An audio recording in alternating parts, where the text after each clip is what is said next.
The Time Machine, H.G. Wells. Part 1. Introduction. The Time Traveller. For so it will be convenient to speak of him, was expounding a recondite matter to us. His pale grey eyes shone and twinkled, and his usually pale face was flushed and animated. The fire burnt brightly, and the soft radiance of the incandescent lights in the lilies of silver caught the bubbles that flashed and passed in our glasses.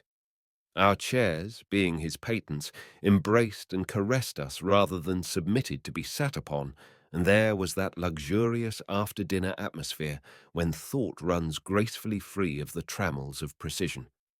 And he put it to us in this way, marking the points with a lean forefinger, as we sat and lazily admired his earnestness over this new paradox, as we thought it, and his fecundity. You must follow me carefully. I shall have to controvert one or two ideas that are almost universally accepted. The geometry, for instance, they taught you at school is founded on a misconception. Is not that rather a large thing to expect us to begin upon? Said Philby, an argumentative person with red hair. I do not mean to ask you to accept anything without reasonable ground for it. You will soon admit as much as I need from you. You know, of course, that a mathematical line, a line of thickness nil, has no real existence. They taught you that. Neither has a mathematical plane. These things are mere abstractions. That is all right, said the psychologist. Nor, having only length, breadth, and thickness, can a cube have a real existence. There I object, said Philby. Of course a solid body may exist. All real things. So most people think. But wait a moment. Can an instantaneous cube exist? Don't follow you, said Philby. Can a cube that does not last for any time at all have a real existence? Philby became pensive. Clearly, the time traveller proceeded, any real body must have extension in 4 directions. It must have length, breadth, thickness, and duration. But through a natural infirmity of the flesh, which I will explain to you in a moment, we incline to overlook this fact. There are really 4 dimensions, 3 which we call the 3 planes of space, and a 4th, time. There is, however, a tendency to draw an unreal distinction between the former 3 dimensions and the latter, because it happens that our consciousness moves intermittently in one direction along the latter, from the beginning to the end of our lives. That, said a very young man, making spasmodic efforts to relight his cigar over the lamp, that, very clear indeed. Now, it is very remarkable that this is so extensively overlooked, continued the time traveller with a slight accession of cheerfulness. Really, this is what is meant by the 4th dimension, though some people who talk about the 4th dimension do not know they mean it. It is only another way of looking at time. There is no difference between time and any of the 3 dimensions of space, except that our consciousness moves along it. But some foolish people have got hold of the wrong side of that idea. You have all heard what they have to say about this 4th dimension. I have not, said the provincial mayor. It is simply this, that space, as our mathematicians have it, is spoken of as having 3 dimensions, which one may call length, breadth, and thickness, and is always definable by reference to 3 planes, each at right angles to the others.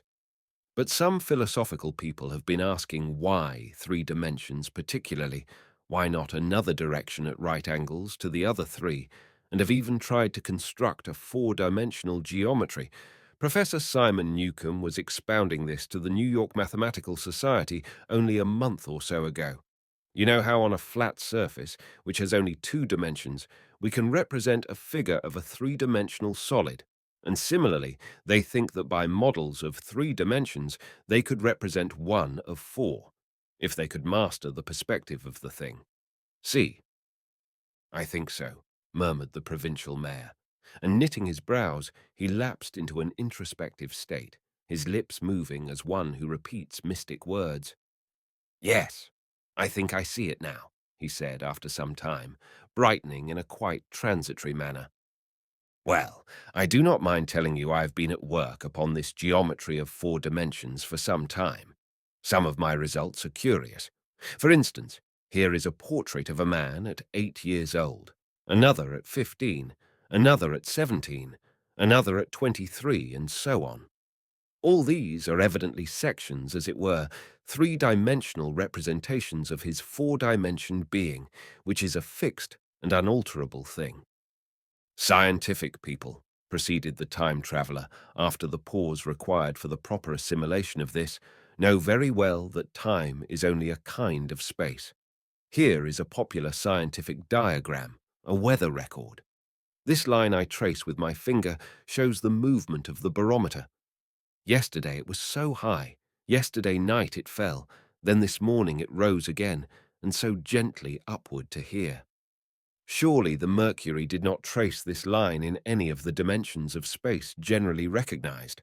But certainly it traced such a line, and that line, therefore, we must conclude, was along the time dimension. But, said the medical man, staring hard at a coal in the fire, if time is really only a fourth dimension of space, why is it, and why has it always been, regarded as something different? And why cannot we move in time as we move about in the other dimensions of space? The time traveller smiled. Are you so sure we can move freely in space? Right and left we can go, backward and forward freely enough, and men always have done so. I admit we move freely in two dimensions. But how about up and down? Gravitation limits us there.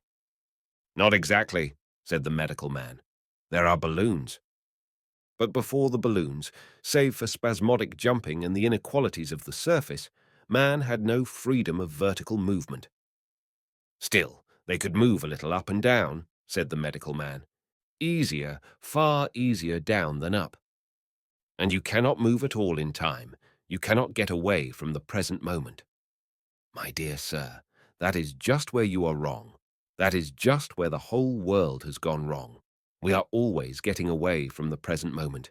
Our mental existences, which are immaterial and have no dimensions, are passing along the time dimension with a uniform velocity from the cradle to the grave, just as we should travel down if we began our existence 50 miles above the Earth's surface. But the great difficulty is this, interrupted the psychologist. You can move about in all directions of space, but you cannot move about in time. That is the germ of my great discovery, but you are wrong to say that we cannot move about in time. For instance, if I am recalling an incident very vividly, I go back to the instant of its occurrence. I become absent-minded, as you say. I jump back for a moment. Of course, we have no means of staying back for any length of time, any more than a savage or an animal has of staying 6 feet above the ground. But a civilized man is better off than the savage in this respect. He can go up against gravitation in a balloon, and why should he not hope that ultimately he may be able to stop or accelerate his drift along the time dimension, or even turn about and travel the other way? Oh, this, began Philby, is all... Why not? Said the time traveller. It's against reason, said Philby. What reason? Said the time traveller. You can show black is white by argument, said Philby, but you will never convince me. Possibly not, said the time traveller. But now you begin to see the object of my investigations into the geometry of 4 dimensions. Long ago I had a vague inkling of a machine to travel through time, exclaimed the very young man. That shall travel indifferently in any direction of space and time, as the driver determines. Philby contented himself with laughter. But I have experimental verification, said the time traveller. It would be remarkably convenient for the historian, the psychologist suggested. One might travel back and verify the accepted account of the Battle of Hastings, for instance. Don't you think you would attract attention, said the medical man. Our ancestors had no great tolerance for anachronisms. One might get one's Greek from the very lips of Homer and Plato, the very young man thought. In which case they would certainly plough you for the little go. The German scholars have improved Greek so much. Then there is the future, said the very young man. Just think, one might invest all one's money, leave it to accumulate at interest, and hurry on ahead. To discover a society, said I, erected on a strictly communistic basis. Of all the wild, extravagant theories, began the psychologist. Yes, so it seemed to me, and so I never talked of it until— Experimental verification, cried I. You're going to verify that? The experiment, cried Philby, who was getting brain-weary. Let's see your experiment anyhow, said the psychologist, though it's all humbug, you know. The time-traveller smiled round at us. Then, still smiling faintly, and with his hands deep in his trousers pockets, he walked slowly out of the room, and we heard his slippers shuffling down the long passage to his laboratory. The psychologist looked at us. I wonder what he's got. Some sleight-of-hand trick or other, said the medical man, and Philby tried to tell us about a conjurer he had seen at Burslem, but before he had finished his preface, the time-traveller came back, and Philby's anecdote collapsed. 2. The machine. The thing the time-traveller held in his hand was a glittering metallic framework, scarcely larger than a small clock, and very delicately made. There was ivory in it, and some transparent crystalline substance. And now I must be explicit, for this that follows, unless his explanation is to be accepted, is an absolutely unaccountable thing. He took one of the small octagonal tables that were scattered about the room and set it in front of the fire, with 2 legs on the hearthrug. On this table he placed the mechanism. Then he drew up a chair and sat down. The only other object on the table was a small, shaded lamp, the bright light of which fell upon the model.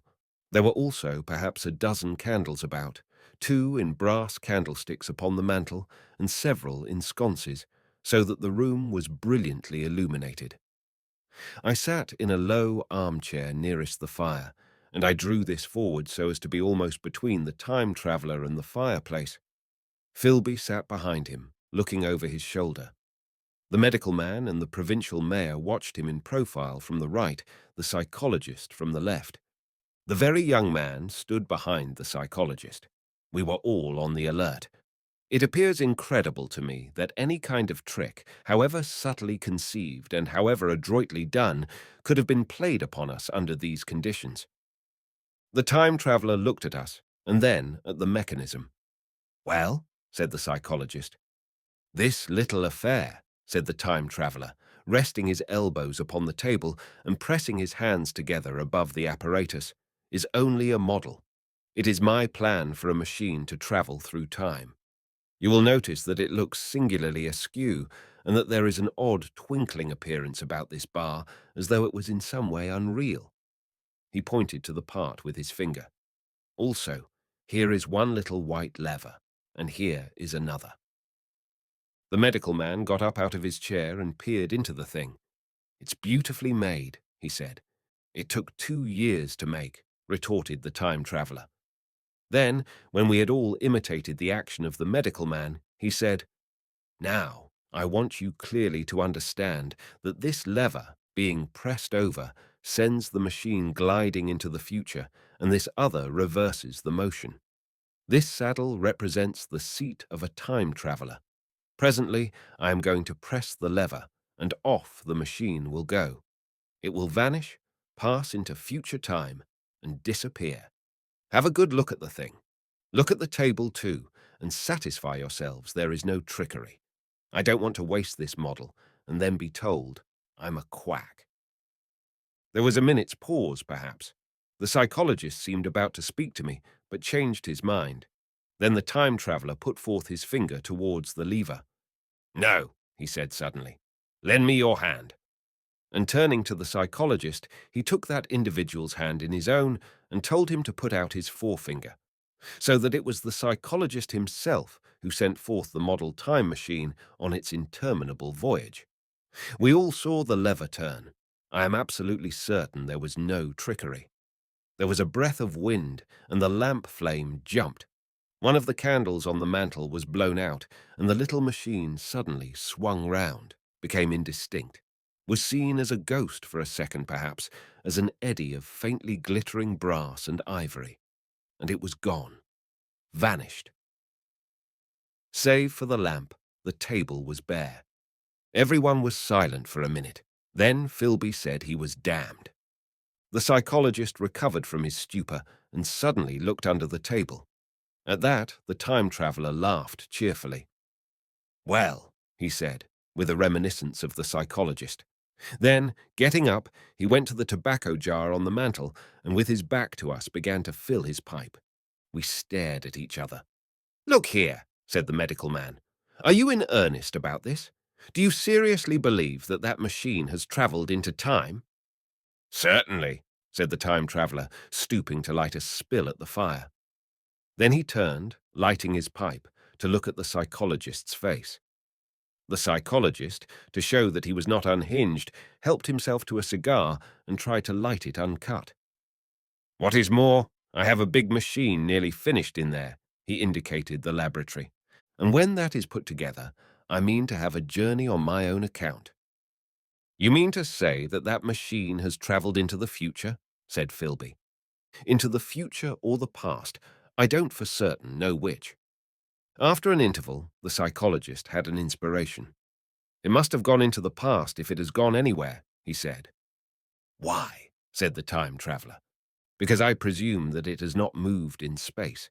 And if it travelled into the future, it would still be here all this time, since it must have travelled through this time." "But," said I, "if it travelled into the past, it would have been visible when we came first into this room, and last Thursday, when we were here, and the Thursday before that, and so forth." "Serious objections," remarked the provincial mayor, with an air of impartiality, turning towards the time traveller. "Not a bit," said the time traveller, and to the psychologist. "You think. You can explain that. It's presentation below the threshold, you know, diluted presentation." "Of course," said the psychologist, and reassured us. "That's a simple point of psychology. I should have thought of it. It's plain enough, and helps the paradox delightfully. We cannot see it, nor can we appreciate this machine, any more than we can the spoke of a wheel spinning or a bullet flying through the air. If it is travelling through time 50 times or 100 times faster than we are, if it gets through a minute while we get through a second, the impression it creates will of course be only 1/50th or 1/100th of what it would make if it were not travelling in time. That's plain enough." He passed his hand through the space in which the machine had been. "You see," he said, laughing. We sat and stared at the vacant table for a minute or so. Then the time traveller asked us what we thought of it all. "It sounds plausible enough tonight," said the medical man, "but wait until tomorrow. Wait for the common sense of the morning." "Would you like to see the time machine itself?" asked the time traveller. And therewith, taking the lamp in his hand, he led the way down the long, draughty corridor to his laboratory. I remember vividly the flickering light, his queer, broad head in silhouette, the dance of the shadows, how we all followed him, puzzled but incredulous, and how there in the laboratory we beheld a larger edition of the little mechanism which we had seen vanish from before our eyes. Parts were of nickel, parts of ivory, parts had certainly been filed or sawn out of rock crystal. The thing was generally complete, but the twisted crystalline bars lay unfinished upon the bench beside some sheets of drawings, and I took one up for a better look at it. Quartz, it seemed to be. "Look here," said the medical man. "Are you perfectly serious? Or is this a trick, like that ghost you showed us last Christmas?" "Upon that machine," said the time traveller, holding the lamp aloft, "I intend to explore time. Is that plain? I was never more serious in my life." None of us quite knew how to take it. I caught Philby's eye over the shoulder of the medical man, and he winked at me solemnly. 3. The time traveller returns. I think that at that time none of us quite believed in the time machine. The fact is, the time traveller was one of those men who are too clever to be believed. You never felt that you saw all round him. You always suspected some subtle reserve, some ingenuity in ambush behind his lucid frankness. Had Philby shown the model and explained the matter in the time traveller's words, we should have shown him far less skepticism. For we should have perceived his motives. A pork butcher could understand Philby. But the time traveller had more than a touch of whim among his elements, and we distrusted him. Things that would have made the fame of a less clever man seem tricks in his hands. It is a mistake to do things too easily. The serious people who took him seriously never felt quite sure of his deportment. They were somehow aware that trusting their reputations for judgment with him was like furnishing a nursery with eggshell china. So I don't think any of us said very much about time travelling in the interval between that Thursday and the next, though its odd potentialities ran, no doubt, in most of our minds, its plausibility, that is, its practical incredibleness, the curious possibilities of anachronism and of utter confusion it suggested. For my own part, I was particularly preoccupied with the trick of the model, that I remember discussing with the medical man whom I met on Friday at the Linnean. He said he had seen a similar thing at Tübingen and laid considerable stress on the blowing out of the candle. But how the trick was done, he could not explain. The next Thursday, I went again to Richmond. I suppose I was one of the time traveller's most constant guests, and arriving late, found 4 or 5 men already assembled in his drawing room. The medical man was standing before the fire with a sheet of paper in one hand and his watch in the other.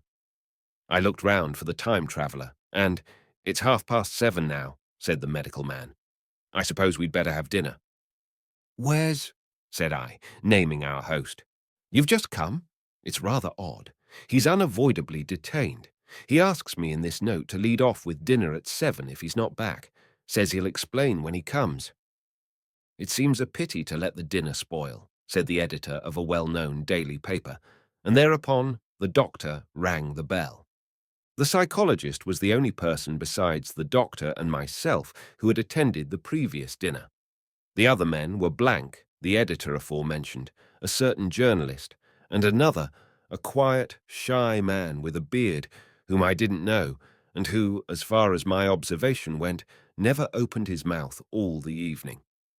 There was some speculation at the dinner table about the time traveller's absence, and I suggested time travelling in a half-jocular spirit. The editor wanted that explained to him, and the psychologist volunteered a wooden account of the ingenious paradox and trick we had witnessed that day week. He was in the midst of his exposition when the door from the corridor opened slowly and without noise. I was facing the door and saw it first. "Hello," I said. "At last." And the door opened wider, and the time traveller stood before us. I gave a cry of surprise. "Good heavens! Man, what's the matter?" cried the medical man, who saw him next, and the whole tableful turned towards the door. He was in an amazing plight. His coat was dusty and dirty and smeared with green down the sleeves, his hair disordered, and as it seemed to me greyer, either with dust and dirt or because its colour had actually faded.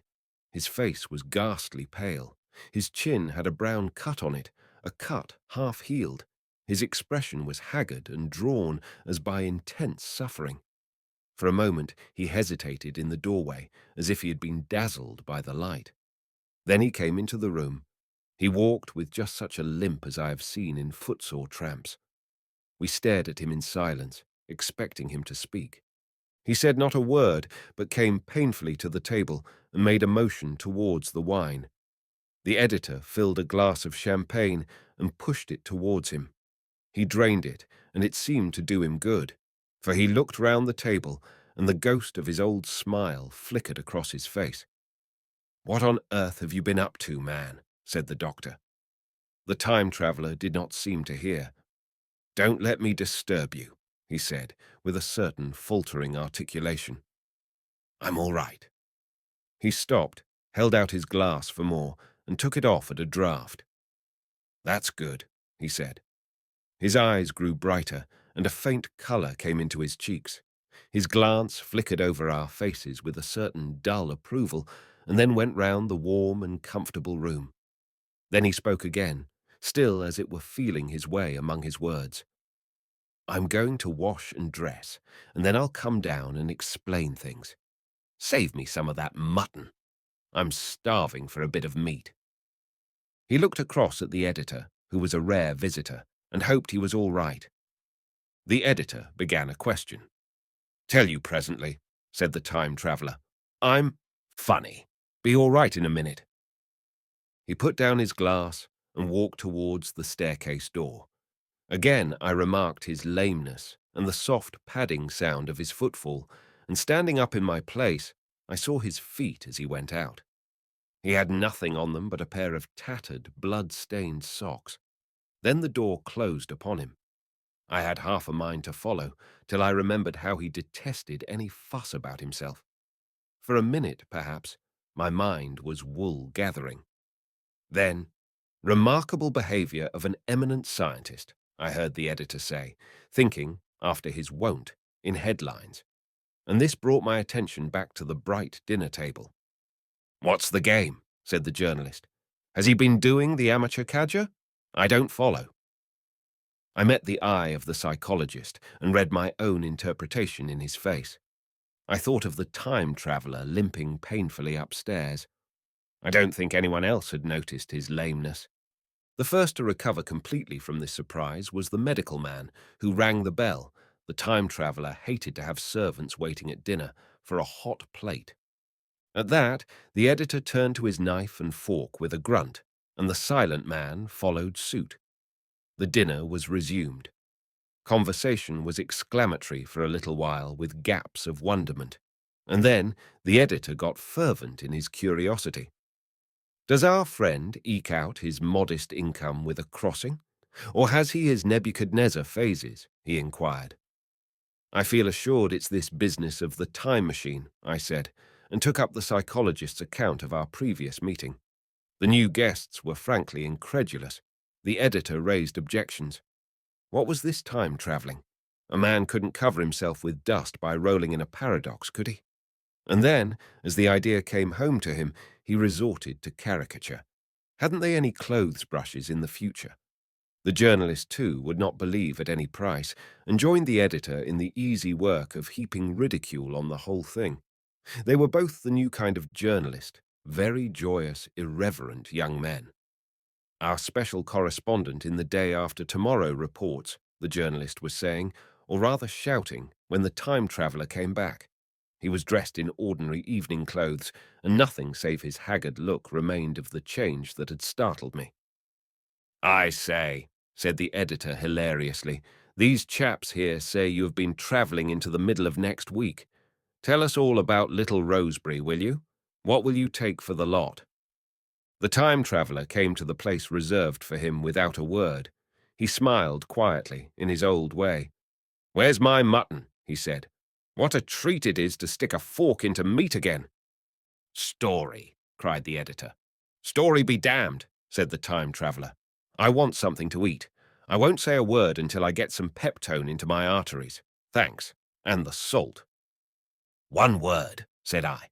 Have you been time travelling? Yes, said the time traveller, with his mouth full, nodding his head. I'd give a shilling a line for a verbatim note, said the editor. The time traveller pushed his glass towards the silent man and rang it with his fingernail, at which the silent man, who had been staring at his face, started convulsively and poured him wine. The rest of the dinner was uncomfortable. For my own part, sudden questions kept on rising to my lips, and I dare say it was the same with the others. The journalist tried to relieve the tension by telling anecdotes of Hetty Potter. The time traveller devoted his attention to his dinner and displayed the appetite of a tramp. The medical man smoked a cigarette and watched the time traveller through his eyelashes. The silent man seemed even more clumsy than usual and drank champagne with regularity and determination out of sheer nervousness. At last, the time traveller pushed his plate away and looked round us. I suppose I must apologize, he said. I was simply starving. I've had a most amazing time. He reached out his hand for a cigar and cut the end. But come into the smoking room. It's too long a story to tell over greasy plates. And ringing the bell in passing, he led the way into the adjoining room. You have told blank and dash and chose about the machine, he said to me, leaning back in his easy chair and naming the 3 new guests. But the thing's a mere paradox, said the editor. I can't argue tonight. I don't mind telling you the story, but I can't argue. I will, he went on. Tell you the story of what has happened to me if you like, but you must refrain from interruptions. I want to tell it. Badly. Most of it will sound like lying. So be it. It's true. Every word of it. All the same. I was in my laboratory at 4 o'clock, and since then, I've lived 8 days. Such days as no human being ever lived before. I'm nearly worn out, but I shan't sleep till I've told this thing over to you. Then I shall go to bed. But no interruptions. Is it agreed? Agreed, said the editor, and the rest of us echoed, agreed. And with that, the time traveller began his story as I have set it forth. He sat back in his chair at first and spoke like a weary man. Afterwards he got more animated. In writing it down, I feel with only too much keenness the inadequacy of pen and ink, and above all, my own inadequacy, to express its quality. You read, I will suppose, attentively enough, but you cannot see the speaker's white, sincere face in the bright circle of the little lamp, nor hear the intonation of his voice. You cannot know how his expression followed the turns of his story. Most of us hearers were in shadow, for the candles in the smoking room had not been lighted, and only the face of the journalist and the legs of the silent man from the knees downward were illuminated. At first, we glanced now and again at each other. After a time, we ceased to do that and looked only at the time traveller's face. 4. Time travelling. I told some of you last Thursday of the principles of the time machine and showed you the actual thing itself, incomplete in the workshop. There it is now, a little travel-worn truly, and one of the ivory bars is cracked and a brass rail bent, but the rest of it's sound enough. I expected to finish it on Friday, but on Friday, when the putting together was nearly done, I found that one of the nickel bars was exactly 1 inch too short, and this I had to get remade, so that the thing was not complete until this morning. It was at 10 o'clock today that the first of all time machines began its career. I gave it a last tap, tried all the screws again, put one more drop of oil on the quartz rod, and sat myself in the saddle. I suppose a suicide who holds a pistol to his skull feels much the same wonder at what will come next as I felt then. I took the starting lever in one hand and the stopping one in the other, pressed the first, and almost immediately the second. I seemed to reel. I felt a nightmare sensation of falling, and looking round, I saw the laboratory exactly as before. Had anything happened? For a moment, I suspected that my intellect had tricked me. Then I noted the clock. A moment before, as it seemed, it had stood at a minute or so past 10. Now it was nearly 3:30. I drew a breath, set my teeth, gripped the starting lever with both hands, and went off with a thud. The laboratory got hazy and went dark. Mrs. Watchett came in and walked, apparently without seeing me, towards the garden door. I suppose it took her a minute or so to traverse the place, but to me she seemed to shoot across the room like a rocket. I pressed the lever over to its extreme position. The night came like the turning out of a lamp, and in another moment came tomorrow. The laboratory grew faint and hazy, then fainter and ever fainter. Tomorrow night came black, then day again, night again, day again, faster and faster still. An eddying murmur filled my ears, and a strange, dumb confusedness descended on my mind. I am afraid I cannot convey the peculiar sensations of time travelling. They are excessively unpleasant. There is a feeling exactly like that one has upon a switchback, of a helpless, headlong motion. I felt the same horrible anticipation, too, of an imminent smash. As I put on pace, night followed day like the flapping of a black wing. The dim suggestion of the laboratory seemed presently to fall away from me, and I saw the sun hopping swiftly across the sky, leaping it every minute, and every minute marking a day. I supposed the laboratory had been destroyed, and I had come into the open air. I had a dim impression of scaffolding, but I was already going too fast to be conscious of any moving things. The slowest snail that ever crawled dashed by too fast for me. The twinkling succession of darkness and light was excessively painful to the eye. Then, in the intermittent darknesses, I saw the moon spinning swiftly through her quarters from new to full, and had a faint glimpse of the circling stars. Presently, as I went on, still gaining velocity, the palpitation of night and day merged into one continuous greyness. The sky took on a wonderful deepness of blue, a splendid luminous colour like that of early twilight. The jerking sun became a streak of fire, a brilliant arch in space, the moon a fainter, fluctuating band, and I could see nothing of the stars, save now and then a brighter circle flickering in the blue. The landscape was misty and vague. I was still on the hillside upon which this house now stands, and the shoulder rose above me, grey and dim. I saw trees growing and changing like puffs of vapour, now brown, now green. They grew, spread, shivered, and passed away. I saw huge buildings rise up faint and fair and pass like dreams. The whole surface of the earth seemed changed, melting and flowing under my eyes. The little hands upon the dials that registered my speed raced round faster and faster. Presently I noted that the sunbelt swayed up and down from solstice to solstice in a minute or less, and that consequently my pace was over a year a minute, and minute by minute the white snow flashed across the world and vanished, and was followed by the bright, brief green of spring.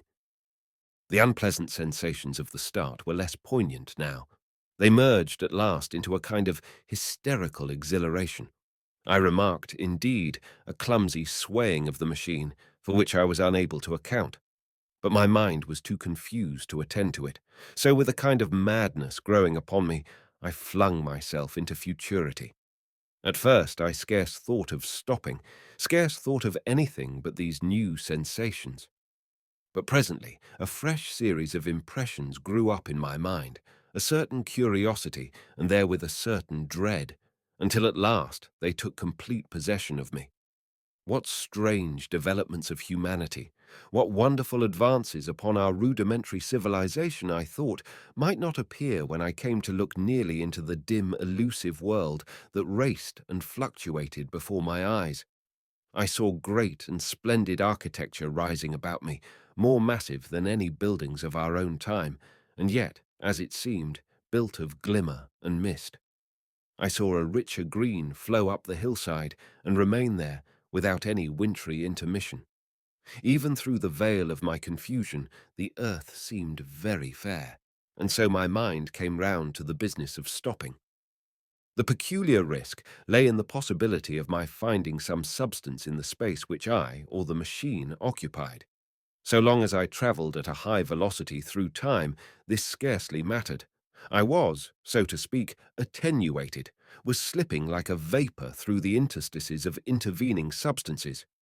But to come to a stop involved the jamming of myself, molecule by molecule, into whatever lay in my way, meant bringing my atoms into such intimate contact with those of the obstacle that a profound chemical reaction, possibly a far-reaching explosion, would result, and blow myself and my apparatus out of all possible dimensions, into the unknown. This possibility had occurred to me again and again while I was making the machine, but then I had cheerfully accepted it as an unavoidable risk, one of the risks a man has got to take. Now the risk was inevitable. I no longer saw it in the same cheerful light. The fact is that insensibly the absolute strangeness of everything, the sickly jarring and swaying of the machine, above all, the feeling of prolonged falling, had absolutely upset my nerves. I told myself that I could never stop, and with a gust of petulance I resolved to stop forthwith. Like an impatient fool, I lugged over the lever, and incontinently the thing went reeling over, and I was flung headlong through the air. There was the sound of a clap of thunder in my ears. I may have been stunned for a moment. A pitiless hail was hissing round me, and I was sitting on soft turf in front of the overset machine. Everything still seemed grey, but presently I remarked that the confusion in my ears was gone. I looked round me. I was on what seemed to be a little lawn in a garden, surrounded by rhododendron bushes, and I noticed that their mauve and purple blossoms were dropping in a shower under the beating of the hailstones. The rebounding, dancing hail hung in a little cloud over the machine and drove along the ground like smoke. In a moment, I was wet to the skin. "Fine hospitality," said I, "to a man who has travelled innumerable years to see you." Presently, I thought what a fool I was to get wet. I stood up and looked round me. A colossal figure, carved apparently in some white stone, loomed indistinctly beyond the rhododendrons through the hazy downpour, but all else of the world was invisible. My sensations would be hard to describe. As the columns of hail grew thinner, I saw the white figure more distinctly. It was very large, for a silver birch tree touched its shoulder. It was of white marble, in shape something like a winged sphinx, but the wings, instead of being carried vertically at the sides, were spread so that it seemed to hover. The pedestal, it appeared to me, was of bronze and was thick with verdigris. It chanced that the face was towards me. The sightless eyes seemed to watch me. There was the faint shadow of a smile on the lips. It was greatly weather-worn, and that imparted an unpleasant suggestion of disease. I stood looking at it for a little space, half a minute, perhaps, or half an hour. It seemed to advance and to recede as the hail drove before it denser or thinner. At last I tore my eyes from it for a moment and saw that the hail curtain had worn threadbare and that the sky was lightening with the promise of the sun. I looked up again at the crouching white shape, and the full temerity of my voyage came suddenly upon me. What might appear when that hazy curtain was altogether withdrawn? What might not have happened to men? What if cruelty had grown into a common passion? What if in this interval the race had lost its manliness and had developed into something inhuman, unsympathetic, and overwhelmingly powerful? I might seem some old-world savage animal, only the more dreadful and disgusting for our common likeness, a foul creature to be incontinently slain. Already I saw other vast shapes, huge buildings with intricate parapets and tall columns, with a wooded hillside dimly creeping in upon me through the lessening storm. I was seized with a panic fear. I turned frantically to the time machine and strove hard to readjust it. As I did so, the shafts of the sun smote through the thunderstorm. The grey downpour was swept aside and vanished like the trailing garments of a ghost. Above me, in the intense blue of the summer sky, some faint brown shreds of cloud whirled into nothingness. The great buildings about me stood out clear and distinct, shining with the wet of the thunderstorm and picked out in white by the unmelted hailstones piled along their courses. I felt naked in a strange world.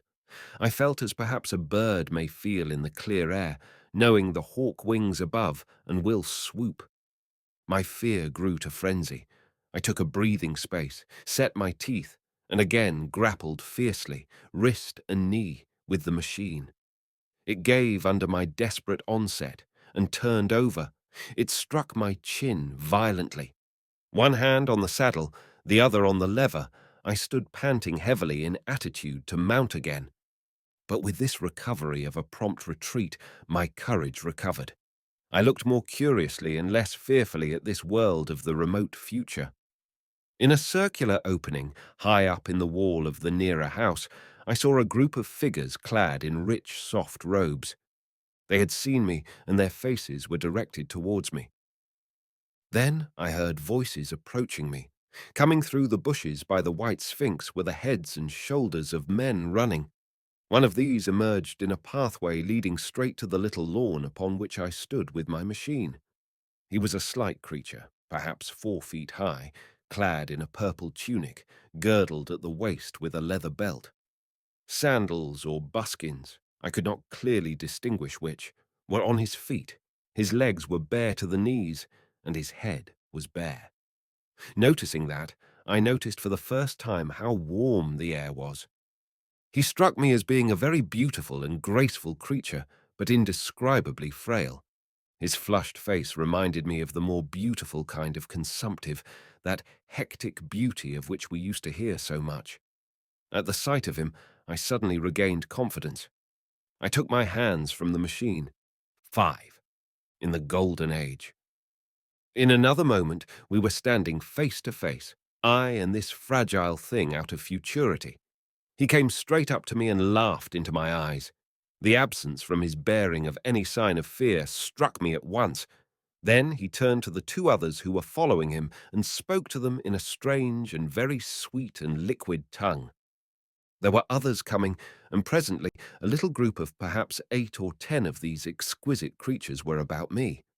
One of them addressed me. It came into my head, oddly enough, that my voice was too harsh and deep for them. So I shook my head and, pointing to my ears, shook it again.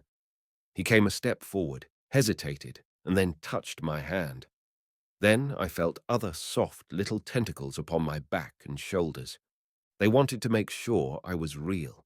There was nothing in this at all alarming. Indeed, there was something in these pretty little people that inspired confidence, a graceful gentleness, a certain childlike ease. And besides, they looked so frail that I could fancy myself flinging the whole dozen of them about like ninepins. But I made a sudden motion to warn them when I saw their little pink hands feeling at the time machine. Happily then, when it was not too late, I thought of a danger I had hitherto forgotten, and reaching over the bars of the machine, I unscrewed the little levers that would set it in motion and put these in my pocket. Then I turned again to see what I could do in the way of communication.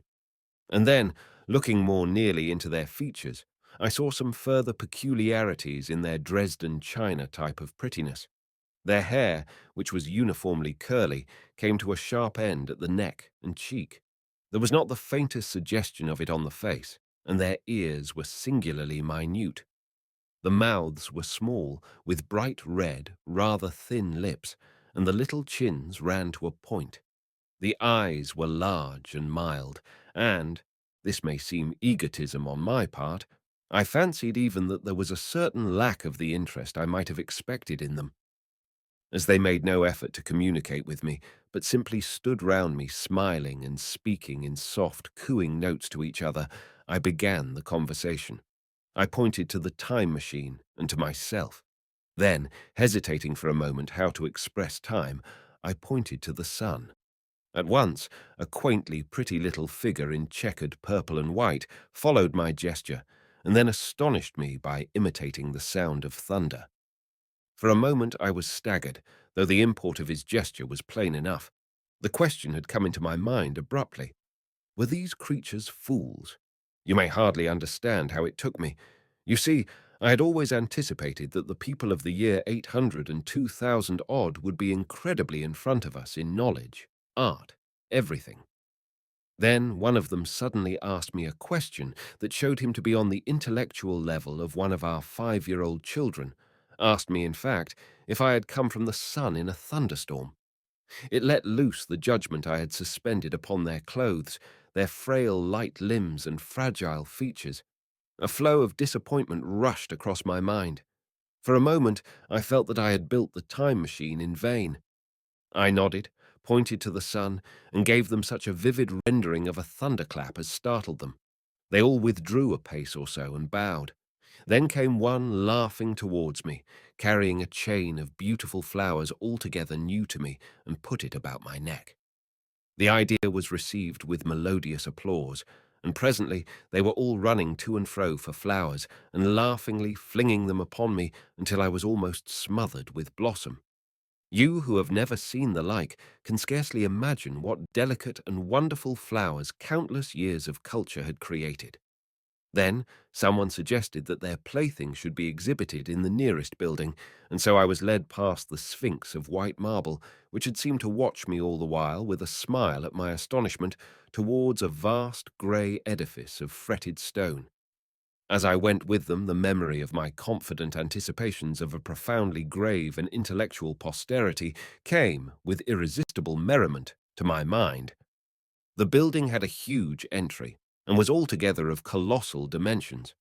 I was naturally most occupied with the growing crowd of little people, and with the big, open portals that yawned before me, shadowy and mysterious. My general impression of the world I saw over their heads was a tangled waste of beautiful bushes and flowers, a long, neglected, and yet weedless garden. I saw a number of tall spikes of strange white flowers, measuring a foot perhaps across the spread of the waxen petals. They grew scattered, as if wild, among the variegated shrubs, but as I say, I did not examine them closely at this time. The time machine was left deserted on the turf among the rhododendrons. The arch of the doorway was richly carved, but naturally I did not observe the carving very narrowly, though I fancied I saw suggestions of old Phoenician decorations as I passed through, and it struck me that they were very badly broken and weather-worn. Several more brightly clad people met me in the doorway, and so we entered, I, dressed in dingy 19th-century garments, looking grotesque enough, garlanded with flowers, and surrounded by an eddying mass of bright, soft-coloured robes and shining white limbs, in a melodious whirl of laughter and laughing speech. The big doorway opened into a proportionately great hall hung with brown. The roof was in shadow, and the windows, partially glazed with coloured glass and partially unglazed, admitted a tempered light. The floor was made up of huge blocks of some very hard white metal, not plates nor slabs, blocks, and it was so much worn, as I judged by the going to and fro of past generations, as to be deeply channeled along the more frequented ways. Transverse to the length were innumerable tables made of slabs of polished stone, raised, perhaps, a foot from the floor, and upon these were heaps of fruits. Some I recognized as a kind of hypertrophied raspberry and orange, but for the most part they were strange. Between the tables were scattered a great number of cushions. Upon these my conductors seated themselves, signing for me to do likewise. With a pretty absence of ceremony, they began to eat the fruit with their hands, flinging peel and stalks and so forth into the round openings in the sides of the tables. I was not loath to follow their example, for I felt thirsty and hungry. As I did so, I surveyed the hall at my leisure. And perhaps the thing that struck me most was its dilapidated look. The stained glass windows, which displayed only a geometrical pattern, were broken in many places, and the curtains that hung across the lower end were thick with dust, and it caught my eye that the corner of the marble table near me was fractured. Nevertheless, the general effect was extremely rich and picturesque. There were, perhaps, a couple of hundred people dining in the hall, and most of them, seated as near to me as they could come, were watching me with interest, their little eyes shining over the fruit they were eating. All were clad in the same soft and yet strong, silky material. Fruit, by the by, was all their diet. These people of the remote future were strict vegetarians, and while I was with them, in spite of some carnal cravings, I had to be frugivorous also. Indeed, I found afterwards that horses, cattle, sheep, dogs had followed the ichthyosaurus into extinction. But the fruits were very delightful. One, in particular, that seemed to be in season all the time I was there, a flowery thing in a three-sided husk, was especially good, and I made it my staple. At first I was puzzled by all these strange fruits, and by the strange flowers I saw, but later I began to perceive their import. However, I am telling you of my fruit dinner in the distant future now. So soon as my appetite was a little checked, I determined to make a resolute attempt to learn the speech of these new men of mine. Clearly that was the next thing to do. The fruits seemed a convenient thing to begin upon, and holding one of these up, I began a series of interrogative sounds and gestures. I had some considerable difficulty in conveying my meaning. At first, my efforts met with a stare of surprise or inextinguishable laughter, but presently a fair-haired little creature seemed to grasp my intention and repeated a name. They had to chatter and explain the business at great length to each other, and my first attempts to make the exquisite little sounds of their language caused an immense amount of genuine, if uncivil, amusement. However, I felt like a schoolmaster amidst children, and persisted, and presently I had a score of noun substantives at least at my command, and then I got to demonstrative pronouns, and even the verb to eat. But it was slow work, and the little people soon tired and wanted to get away from my interrogations, So I determined, rather of necessity, to let them give their lessons in little doses when they felt inclined. And very little doses I found they were before long, for I never met people more indolent or more easily fatigued. 6. The sunset of mankind. A queer thing I soon discovered about my little hosts, and that was their lack of interest. They would come to me with eager cries of astonishment, like children, but like children, they would soon stop examining me and wander away after some other toy. The dinner and my conversational beginnings ended. I noted for the first time that almost all those who had surrounded me at first were gone. It is odd, too, how speedily I came to disregard these little people.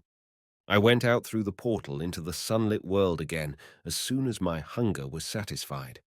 I was continually meeting more of these men of the future who would follow me a little distance, chatter and laugh about me, and having smiled and gesticulated in a friendly way, leave me again to my own devices. The calm of evening was upon the world as I emerged from the great hall, and the scene was lit by the warm glow of the setting sun. At first, things were very confusing. Everything was so entirely different from the world I had known. Even the flowers. The big building I had left was situated on the slope of a broad river valley, but the Thames had shifted, perhaps, a mile from its present position. I resolved to mount to the summit of a crest, perhaps a mile and a half away, from which I could get a wider view of this our planet in the year 800 and 2701 AD. For that, I should explain, was the date the little dials of my machine recorded. As I walked, I was watching for every impression that could possibly help to explain the condition of ruinous splendor in which I found the world, for ruinous it was. A little way up the hill, for instance, was a great heap of granite, bound together by masses of aluminium, a vast labyrinth of precipitous walls and crumpled heaps, amidst which were thick heaps of very beautiful pagoda-like plants, nettles possibly, but wonderfully tinted with brown about the leaves and incapable of stinging. It was evidently the derelict remains of some vast structure, to what end built I could not determine. It was here that I was destined, at a later date, to have a very strange experience, the first intimation of a still stranger discovery, but of that I will speak in its proper place. Looking round, with a sudden thought, from a terrace on which I rested for a while, I realized that there were no small houses to be seen. Apparently, the single house, and possibly even the household, had vanished. Here and there among the greenery were palace-like buildings, but the house and the cottage, which form such characteristic features of our own English landscape, had disappeared. Communism, said I to myself, and on the heels of that came another thought. I looked at the half-dozen little figures that were following me. Then, in a flash, I perceived that all had the same form of costume, the same soft, hairless visage, and the same girlish rotundity of limb. It may seem strange, perhaps, that I had not noticed this before, but everything was so strange. Now I saw the fact plainly enough. In costume, and in all the differences of texture and bearing that now mark off the sexes from each other, these people of the future were alike, and the children seemed to my eyes to be but the miniatures of their parents.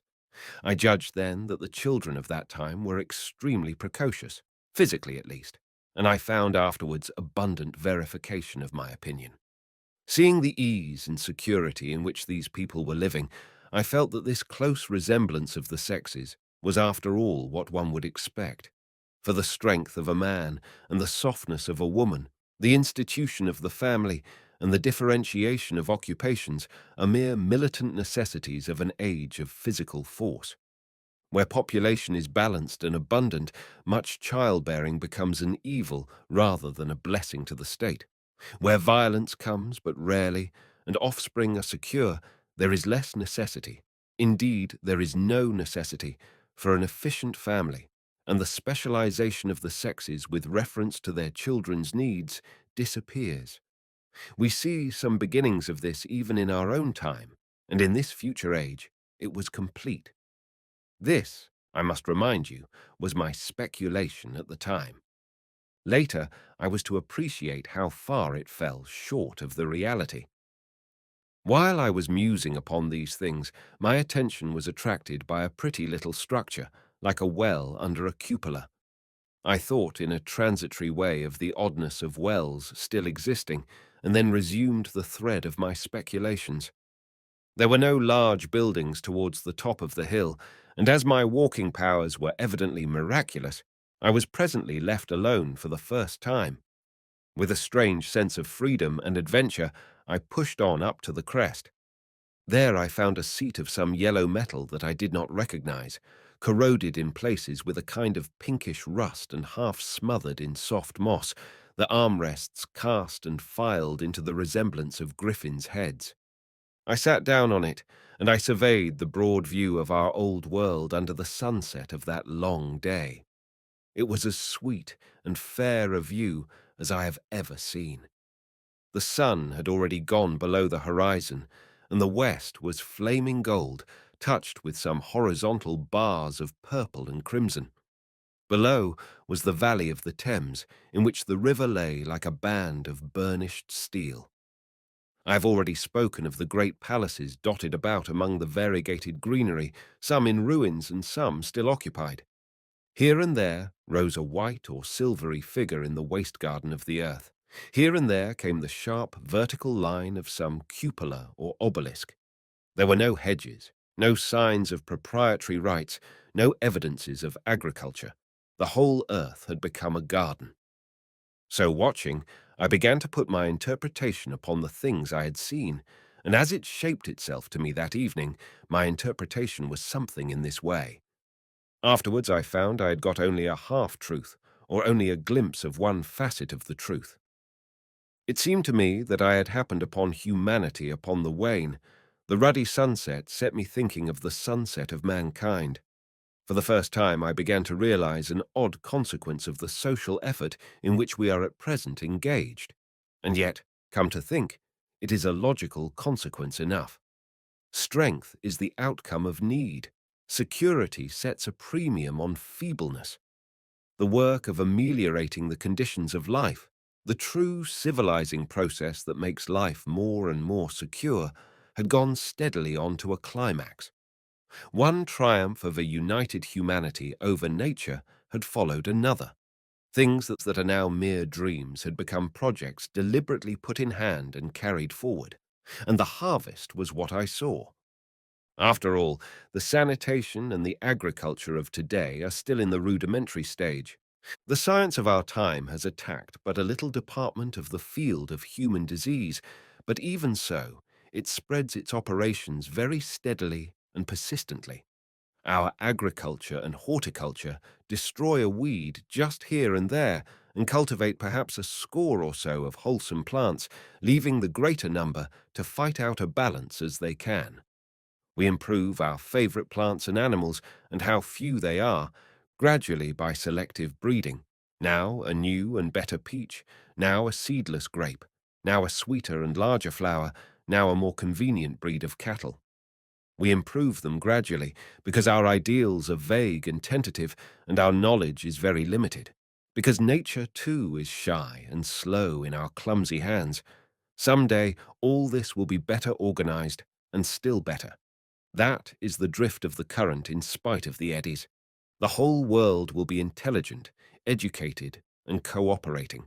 Things will move faster and faster towards the subjugation of nature. In the end, wisely and carefully, we shall readjust the balance of animal and vegetable life to suit our human needs. This adjustment, I say, must have been done, and done well, done indeed for all time, in the space of time across which my machine had leapt. The air was free from gnats, the earth from weeds or fungi. Everywhere were fruits and sweet and delightful flowers. Brilliant butterflies flew hither and thither. The ideal of preventive medicine was attained. Diseases had been stamped out. I saw no evidence of any contagious diseases during all my stay, and I shall have to tell you later that even the processes of putrefaction and decay had been profoundly affected by these changes. Social triumphs, too, had been effected. I saw mankind housed in splendid shelters, gloriously clothed, and as yet I had found them engaged in no toil. There were no signs of struggle, neither social nor economical struggle. The shop, the advertisement, traffic, all that commerce which constitutes the body of our world, was gone. It was natural on that golden evening that I should jump at the idea of a social paradise. The difficulty of increasing population had been met, I guessed, and population had ceased to increase. But with this change in condition comes inevitably adaptations to the change. What, unless biological science is a mass of errors, is the cause of human intelligence and vigor, hardship and freedom? Conditions under which the active, strong, and subtle survive, and the weaker go to the wall. Conditions that put a premium upon the loyal alliance of capable men, upon self-restraint, patience, and decision, and the institution of the family, and the emotions that arise therein, the fierce jealousy, the tenderness for offspring, parental self-devotion, all found their justification and support in the imminent dangers of the young. Now, where are these imminent dangers? There is a sentiment arising, and it will grow against connubial jealousy, against fierce maternity, against passion of all sorts. Unnecessary things now, and things that make us uncomfortable, savage survivals, discords in a refined and pleasant life. I thought of the physical slightness of the people, their lack of intelligence, and those big, abundant ruins, and it strengthened my belief in a perfect conquest of nature. For after the battle comes quiet. Humanity had been strong, energetic, and intelligent, and had used all its abundant vitality to alter the conditions under which it lived. And now came the reaction of the altered conditions. Under the new conditions of perfect comfort and security, that restless energy that with us is strength would become weakness. Even in our own time, certain tendencies and desires, once necessary to survival, are a constant source of failure. Physical courage and the love of battle, for instance, are no great help, may even be hindrances, to a civilized man. And in a state of physical balance and security, power, intellectual as well as physical, would be out of place.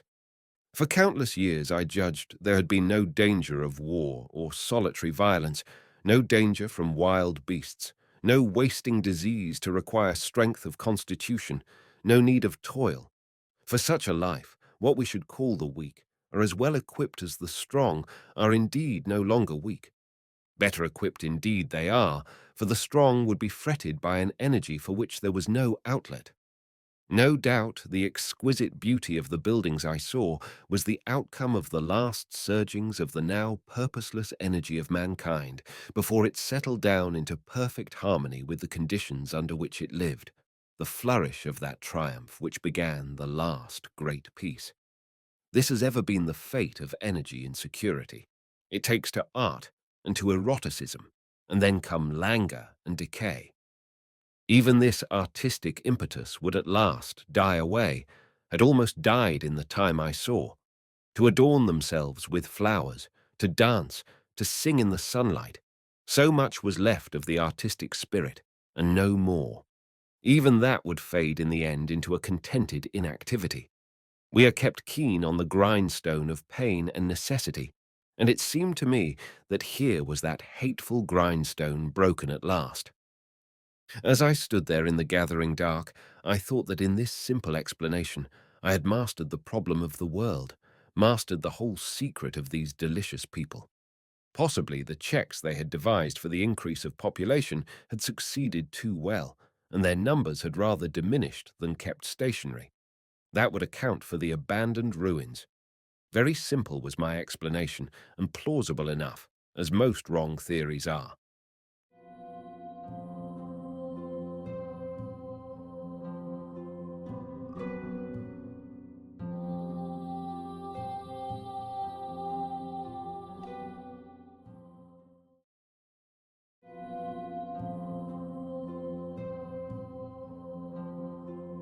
The Time Machine, H.G. Wells, Part 2 and the Conclusion.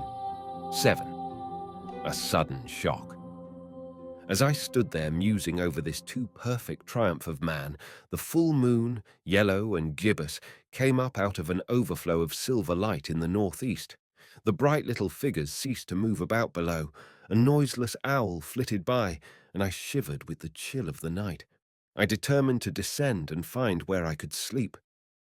I looked for the building I knew. Then my eye travelled along to the figure of the white sphinx upon the pedestal of bronze, growing distinct as the light of the rising moon grew brighter. I could see the silver birch against it. There was the tangle of rhododendron bushes, black in the pale light, and there was the little lawn. I looked at the lawn again. A queer doubt chilled my complacency. No, said I stoutly to myself, that was not the lawn. But it was the lawn, for the white, leprous face of the Sphinx was towards it. Can you imagine what I felt as this conviction came home to me? But you cannot. The time machine was gone. At once, like a lash across the face, came the possibility of losing my own age, of being left helpless in this strange new world. The bare thought of it was an actual physical sensation. I could feel it grip me at the throat and stop my breathing. In another moment, I was in a passion of fear and running with great leaping strides down the slope. Once I fell headlong and cut my face. I lost no time in stanching the blood, but jumped up and ran on with a warm trickle down my cheek and chin. All the time I ran, I was saying to myself, they have moved it a little, pushed it under the bushes out of the way. Nevertheless, I ran with all my might. All the time, with the certainty that sometimes comes with excessive dread, I knew that such assurance was folly, knew instinctively that the machine was removed out of my reach. My breath came with pain. I suppose I covered the whole distance from the hill crest to the little lawn, 2 miles perhaps, in 10 minutes. And I am not a young man. I cursed aloud as I ran at my confident folly in leaving the machine, wasting good breath thereby. I cried aloud, and none answered. Not a creature seemed to be stirring in that moonlit world. When I reached the lawn, my worst fears were realized. Not a trace of the thing was to be seen. I felt faint and cold when I faced the empty space among the black tangle of bushes. I ran round it furiously, as if the thing might be hidden in a corner, and then stopped abruptly, with my hands clutching my hair. Above me towered the Sphinx upon the bronze pedestal, white, shining, leprous, in the light of the rising moon. It seemed to smile in mockery of my dismay. I might have consoled myself by imagining the little people had put the mechanism in some shelter for me, had I not felt assured of their physical and intellectual inadequacy. That is what dismayed me, the sense of some hitherto unsuspected power through whose intervention my invention had vanished. Yet, for one thing I felt assured, unless some other age had produced its exact duplicate, the machine could not have moved in time. The attachment of the levers, I will show you the method later, prevented anyone from tampering with it in that way when they were removed. It had moved and was hid, only in space. But then, where could it be? I think I must have had a kind of frenzy. I remember running violently in and out among the moonlit bushes all round the Sphinx, and startling some white animal that, in the dim light, I took for a small deer. I remember, too, late that night, beating the bushes with my clenched fist until my knuckles were gashed and bleeding from the broken twigs. Then, sobbing and raving in my anguish of mind, I went down to the great building of stone. The big hall was dark, silent, and deserted. I slipped on the uneven floor and fell over one of the malachite tables, almost breaking my shin. I lit a match and went on past the dusty curtains, of which I have told you. There I found a second great hall covered with cushions, upon which, perhaps, a score or so of the little people were sleeping. I have no doubt they found my second appearance strange enough, coming suddenly out of the quiet darkness with inarticulate noises and the splutter and flare of a match. For they had forgotten about matches. "Where is my time machine?" I began, bawling like an angry child, laying hands upon them and shaking them up together. It must have been very queer to them. Some laughed, most of them looked sorely frightened. When I saw them standing round me, it came into my head that I was doing as foolish a thing as it was possible for me to do under the circumstances in trying to revive the sensation of fear. For, reasoning from their daylight behavior, I thought that fear must be forgotten.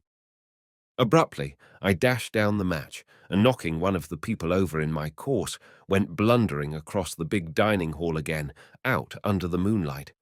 I heard cries of terror, and their little feet running and stumbling this way and that.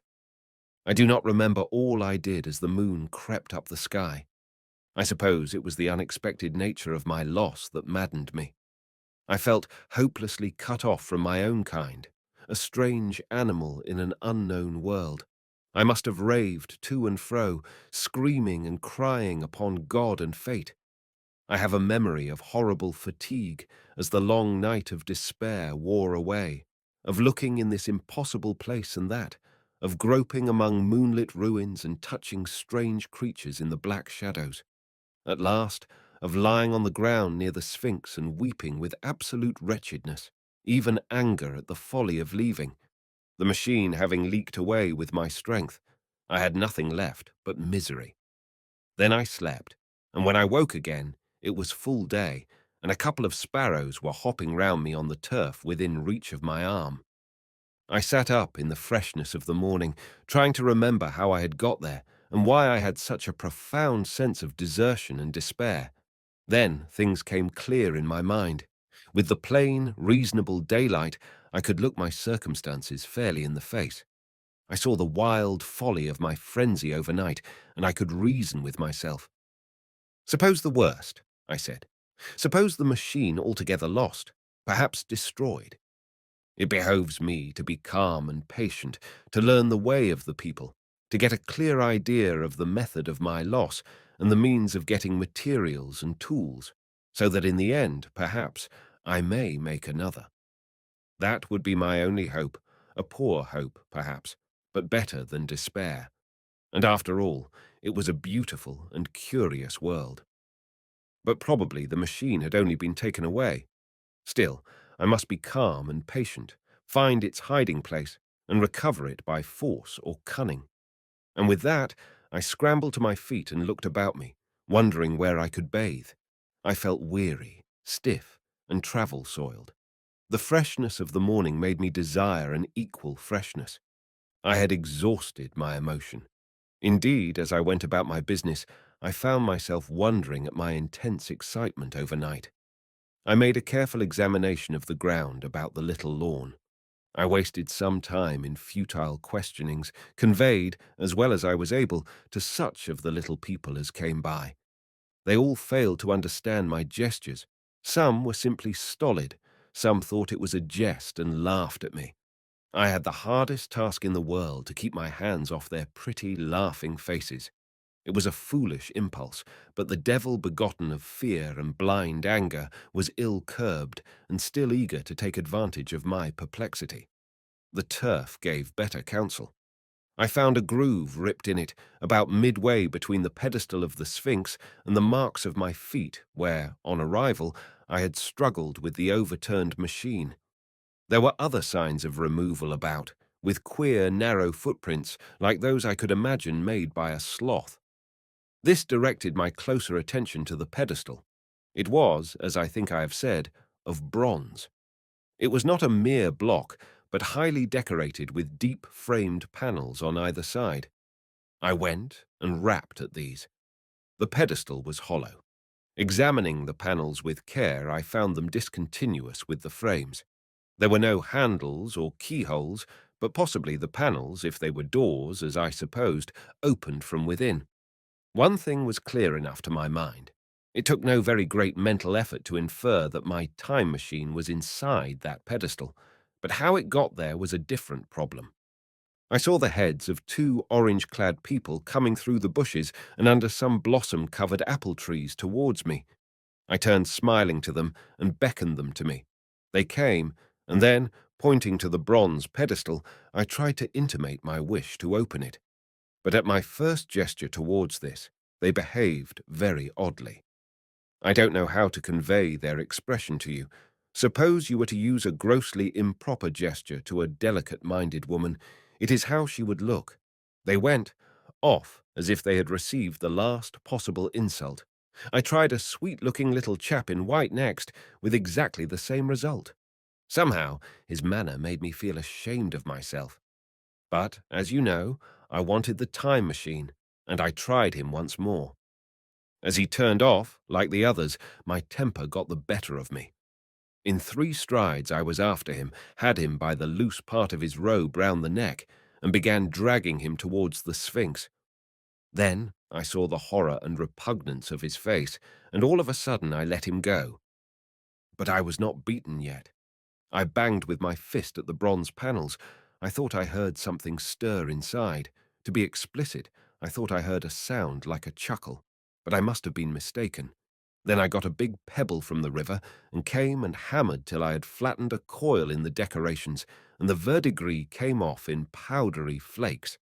The delicate little people must have heard me hammering in gusty outbreaks a mile away on either hand, but nothing came of it. I saw a crowd of them upon the slopes, looking furtively at me. At last, hot and tired, I sat down to watch the place, but I was too restless to watch long. I am too occidental for a long vigil. I could work at a problem for years, but to wait inactive for 24 hours, that is another matter. I got up after a time and began walking aimlessly through the bushes towards the hill again. Patience, said I to myself. If you want your machine again, you must leave that Sphinx alone. If they mean to take your machine away, it's little good you're wrecking their bronze panels, and if they don't, you will get it back as soon as you can ask for it. To sit among all those unknown things before a puzzle like that is hopeless. That way lies monomania. Face this world. Learn its ways, watch it, be careful of too hasty guesses at its meaning. In the end, you will find clues to it all. Then suddenly, the humor of the situation came into my mind. The thought of the years I had spent in study and toil to get into the future age, and now my passion of anxiety to get out of it. I had made myself the most complicated and the most hopeless trap that ever a man devised. Although it was at my own expense, I could not help myself. I laughed aloud. Going through the big palace, it seemed to me that the little people avoided me.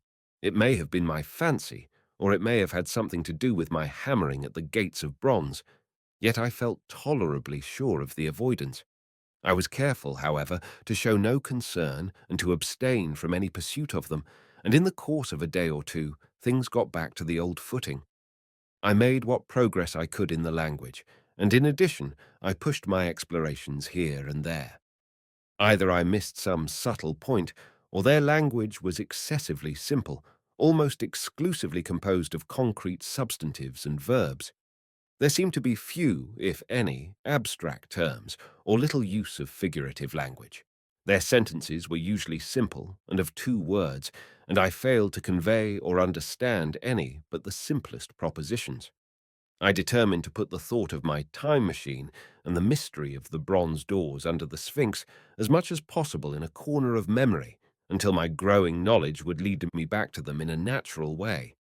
Yet a certain feeling, you may understand, tethered me in a circle of a few miles round the point of my arrival. 8. Explanation.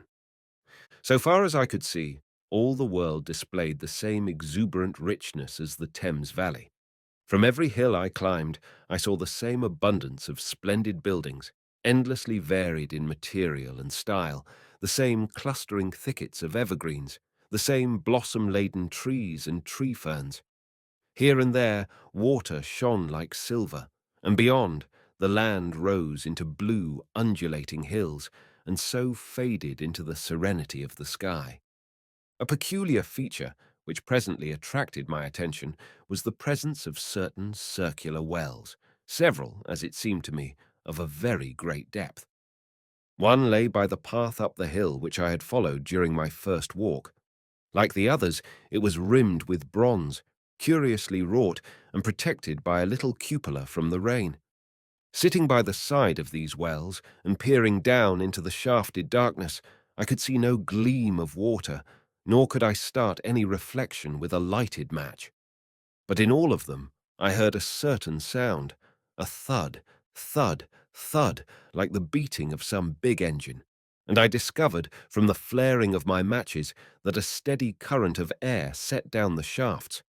Further, I threw a scrap of paper into the throat of one, and instead of fluttering slowly down, it was at once sucked swiftly out of sight.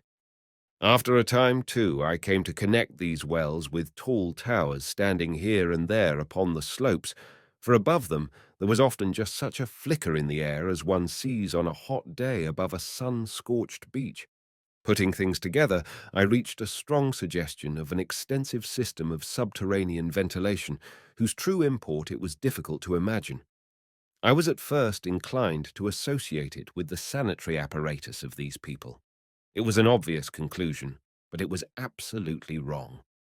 And here I must admit that I learnt very little of drains and bells and modes of conveyance and the like conveniences during my time in this real future. In some of these visions of utopias and coming times which I have read, there is a vast amount of detail about building and social arrangements and so forth. But while such details are easy enough to obtain when the whole world is contained in one's imagination, they are altogether inaccessible to a real traveller amid such realities as I found here. Conceive the tale of London, which a Negro, fresh from Central Africa, would take back to his tribe. What would he know of railway companies, of social movements, of telephone and telegraph wires, of the parcels delivery company and postal orders and the like? Yet we, at least, should be willing enough to explain these things to him. And even of what he knew, how much could he make his untravelled friend either apprehend or believe? Then, think how narrow the gap between a Negro and a white man of our own times, and how wide the interval between myself and these of the Golden Age. I was sensible of much which was unseen, and which contributed to my comfort. But save for the general impression of automatic organization, I fear I can convey very little of the difference to your mind. In the matter of sepulture, for instance, I could see no signs of crematoria, nor anything suggestive of tombs. But it occurred to me that, possibly, there might be cemeteries, or crematoria, somewhere beyond the range of my explorings. This, again, was a question I deliberately put to myself, and my curiosity was at first entirely defeated upon the point. The thing puzzled me, and I was led to make a further remark, which puzzled me still more, that aged and infirm among this people there were none. I must confess that my satisfaction with my first theories of an automatic civilization and a decadent humanity did not long endure. Yet I could think of no other. Let me put my difficulties. The several big palaces I had explored were mere living places, great dining halls and sleeping apartments. I could find no machinery, no appliances of any kind. Yet these people were clothed in pleasant fabrics that must at times need renewal, and their sandals, though undecorated, were fairly complex specimens of metalwork. Somehow, such things must be made, and the little people displayed no vestige of a creative tendency. There were no shops, no workshops, no sign of importations among them. They spent all their time in playing gently, in bathing in the river, in making love in a half-playful fashion, in eating fruit and sleeping. I could not see how things were kept going. Then, again, about the time machine. Something, I knew not what, had taken it into the hollow pedestal of the White Sphinx. Why? For the life of me, I could not imagine. Those waterless wells, too, those flickering pillars. I felt I lacked a clue. I felt, how shall I put it? Suppose you found an inscription with sentences here and there in excellent plain English and interpolated therewith, others made up of words, of letters even, absolutely unknown to you. Well, on the third day of my visit, that was how the world of 800 and 2701 presented itself to me. That day, too, I made a friend, of a sort. It happened that, as I was watching some of the little people bathing in a shallow, one of them was seized with cramp and began drifting downstream. The main current ran rather swiftly, but not too strongly for even a moderate swimmer. It will give you an idea, therefore, of the strange deficiency in these creatures when I tell you that none made the slightest attempt to rescue the weakly crying little thing which was drowning before their eyes. When I realized this, I hurriedly slipped off my clothes, and wading in at a point lower down, I caught the poor mite and drew her safe to land. A little rubbing of the limbs soon brought her round, and I had the satisfaction of seeing she was all right before I left her. I had got to such a low estimate of her kind that I did not expect any gratitude from her. In that, however, I was wrong. This happened in the morning. In the afternoon, I met my little woman, as I believe it was, as I was returning towards my centre from an exploration, and she received me with cries of delight and presented me with a big garland of flowers, evidently made for me and me alone. The thing took my imagination. Very possibly, I had been feeling desolate. At any rate, I did my best to display my appreciation of the gift. We were soon seated together in a little stone arbour, engaged in conversation, chiefly of smiles. The creature's friendliness affected me exactly as a child's might have done. We passed each other flowers, and she kissed my hands. I did the same to hers. Then I tried talk, and found that her name was Weena, which, though I don't know what it meant, somehow seemed appropriate enough. That was the beginning of a queer friendship which lasted a week, and ended, as I will tell you. She was exactly like a child. She wanted to be with me always. She tried to follow me everywhere, and on my next journey out and about it, went to my heart to tire her down and leave her at last, exhausted and calling after me rather plaintively. But the problems of the world had to be mastered. I had not, I said to myself, come into the future to carry on a miniature flirtation. Yet her distress when I left her was very great. Her expostulations at the parting were sometimes frantic, and I think, altogether, I had as much trouble as comfort from her devotion. Nevertheless, she was, somehow, a very great comfort. I thought it was mere childish affection that made her cling to me. Until it was too late, I did not clearly know what I had inflicted upon her when I left her, nor until it was too late did I clearly understand what she was to me. For, by merely seeming fond of me, and showing in her weak, futile way that she cared for me, the little doll of a creature presently gave my return to the neighbourhood of the White Sphinx almost the feeling of coming home, and I would watch for her tiny figure of white and gold so soon as I came over the hill. It was from her, too, that I learnt that fear had not yet left the world. She was fearless enough in the daylight, and she had the oddest confidence in me. For once, in a foolish moment, I made threatening grimaces at her, and she simply laughed at them. But she dreaded the dark, dreaded shadows, dreaded black things. Darkness to her was the one thing dreadful. It was a singularly passionate emotion, and it set me thinking and observing. I discovered then, among other things, that these little people gathered into the great houses after dark and slept in droves.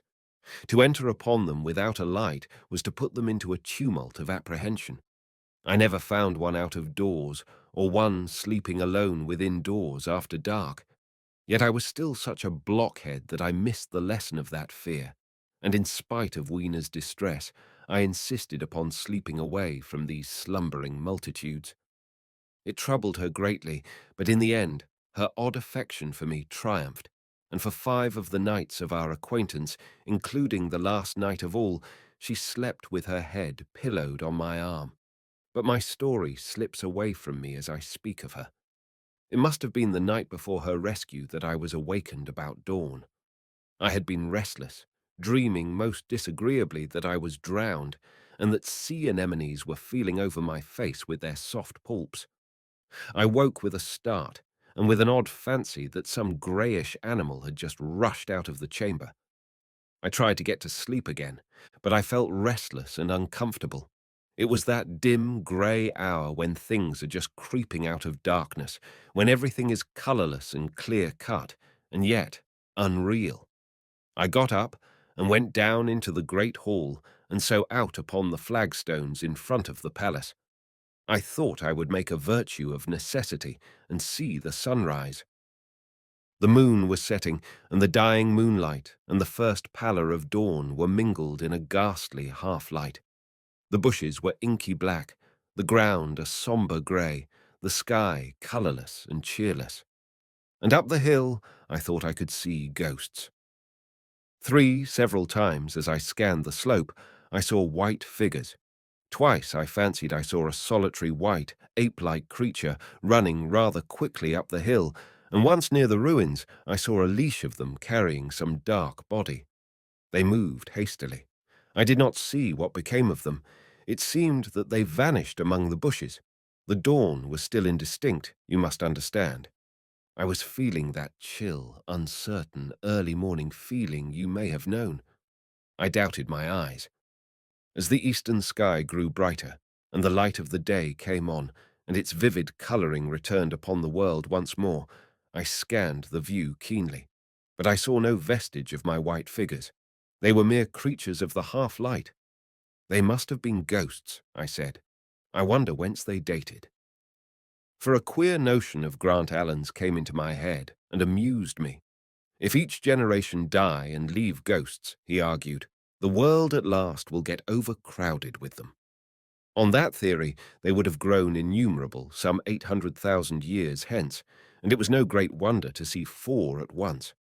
But the jest was unsatisfying, and I was thinking of these figures all the morning until Wiener's rescue drove them out of my head. I associated them in some indefinite way with the white animal I had startled in my first passionate search for the time machine.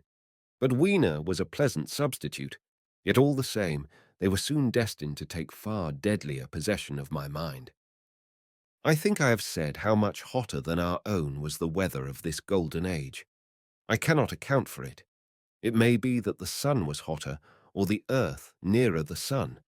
It is usual to assume that the sun will go on cooling steadily in the future, but people, unfamiliar with such speculations as those of the younger Darwin, forget that the planets must ultimately fall back one by one into the parent body. As these catastrophes occur, the sun will blaze with renewed energy, and it may be that some inner planet had suffered this fate. Whatever the reason, the fact remains that the sun was very much hotter than we know it. Well, one very hot morning, my fourth, I think, as I was seeking shelter from the heat and glare in a colossal ruin near the great house where I slept and fed, there happened this strange thing. Clambering among these heaps of masonry, I found a narrow gallery whose end and side windows were blocked by fallen masses of stone. By contrast with the brilliancy outside, it seemed at first impenetrably dark to me. I entered it groping, for the change from light to blackness made spots of colour swim before me. Suddenly I halted spellbound. A pair of eyes, luminous by reflection against the daylight without, was watching me out of the darkness. The old instinctive dread of wild beasts came upon me. I clenched my hands and steadfastly looked into the glaring eyeballs. I was afraid to turn. Then the thought of the absolute security in which humanity appeared to be living came to my mind, and then I remembered that strange terror of the dark. Overcoming my fear to some extent, I advanced a step and spoke. I will admit that my voice was harsh and ill-controlled. I put out my hand and touched something soft. At once the eyes darted sideways, and something white ran past me. I turned with my heart in my mouth and saw a queer little ape-like figure, its head held down in a peculiar manner, running across the sunlit space behind me. It blundered against a block of granite, staggered aside, and in a moment was hidden in a black shadow beneath another pile of ruined masonry. My impression of it is, of course, imperfect, but I know it was a dull white and had strange, large, greyish-red eyes. Also that there was flaxen hair on its head and down its back. But, as I say, it went too fast for me to see distinctly. I cannot even say whether it ran on all fours or only with its forearms held very low. After an instant's pause, I followed it into the second heap of ruins. I could not find it at first, but, after a time in the profound obscurity, I came upon one of those round, well-like openings of which I have told you, half closed by a fallen pillar. A sudden thought came to me. Could this thing have vanished down the shaft? I lit a match, and looking down, I saw a small, white, moving creature with large, bright eyes, which regarded me steadfastly as it retreated. It made me shudder. It was so like a human spider. It was clambering down the wall, and now I saw for the first time a number of metal foot and hand rests forming a kind of ladder down the shaft. Then the light burned my fingers and fell out of my hand, going out as it dropped, and when I had lit another, the little monster had disappeared. I do not know how long I sat peering down that well. It was not for some time that I could succeed in persuading myself that the thing I had seen was human.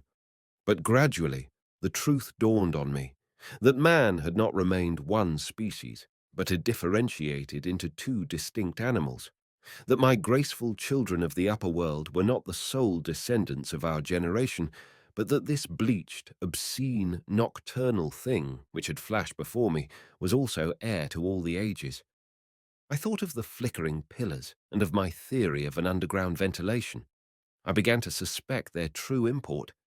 And what, I wondered, was this lemur doing in my scheme of a perfectly balanced organization?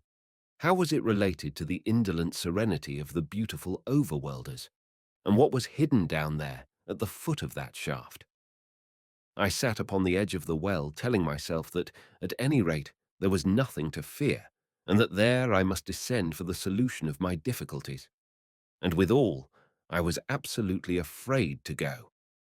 As I hesitated, two of the beautiful upperworld people came running in their amorous sport across the daylight in the shadow. The male pursued the female, flinging flowers at her as he ran. They seemed distressed to find me, my arm against the overturned pillar, peering down the well. Apparently, it was considered bad form to remark these apertures, for when I pointed to this one and tried to frame a question about it in their tongue, they were still more visibly distressed and turned away. But they were interested by my matches, and I struck some to amuse them. I tried them again about the well, and again I failed. So presently I left them, meaning to go back to Weena and see what I could get from her. But my mind was already in revolution. My guesses and impressions were slipping and sliding to a new adjustment. I had now a clue to the import of these wells, to the ventilating towers, to the mystery of the ghosts, to say nothing of a hint at the meaning of the bronze gates and the fate of the time machine. And very vaguely there came a suggestion towards the solution of the economic problem that had puzzled me. Here was the new view. Plainly, this second species of man was subterranean. There were three circumstances in particular which made me think that its rare emergence above ground was the outcome of a long-continued underground habit. In the first place, there was the bleached look common in most animals that live largely in the dark, the white fish of the Kentucky caves, for instance. Then, those large eyes, with that capacity for reflecting light, are common features of nocturnal things. Witness the owl and the cat.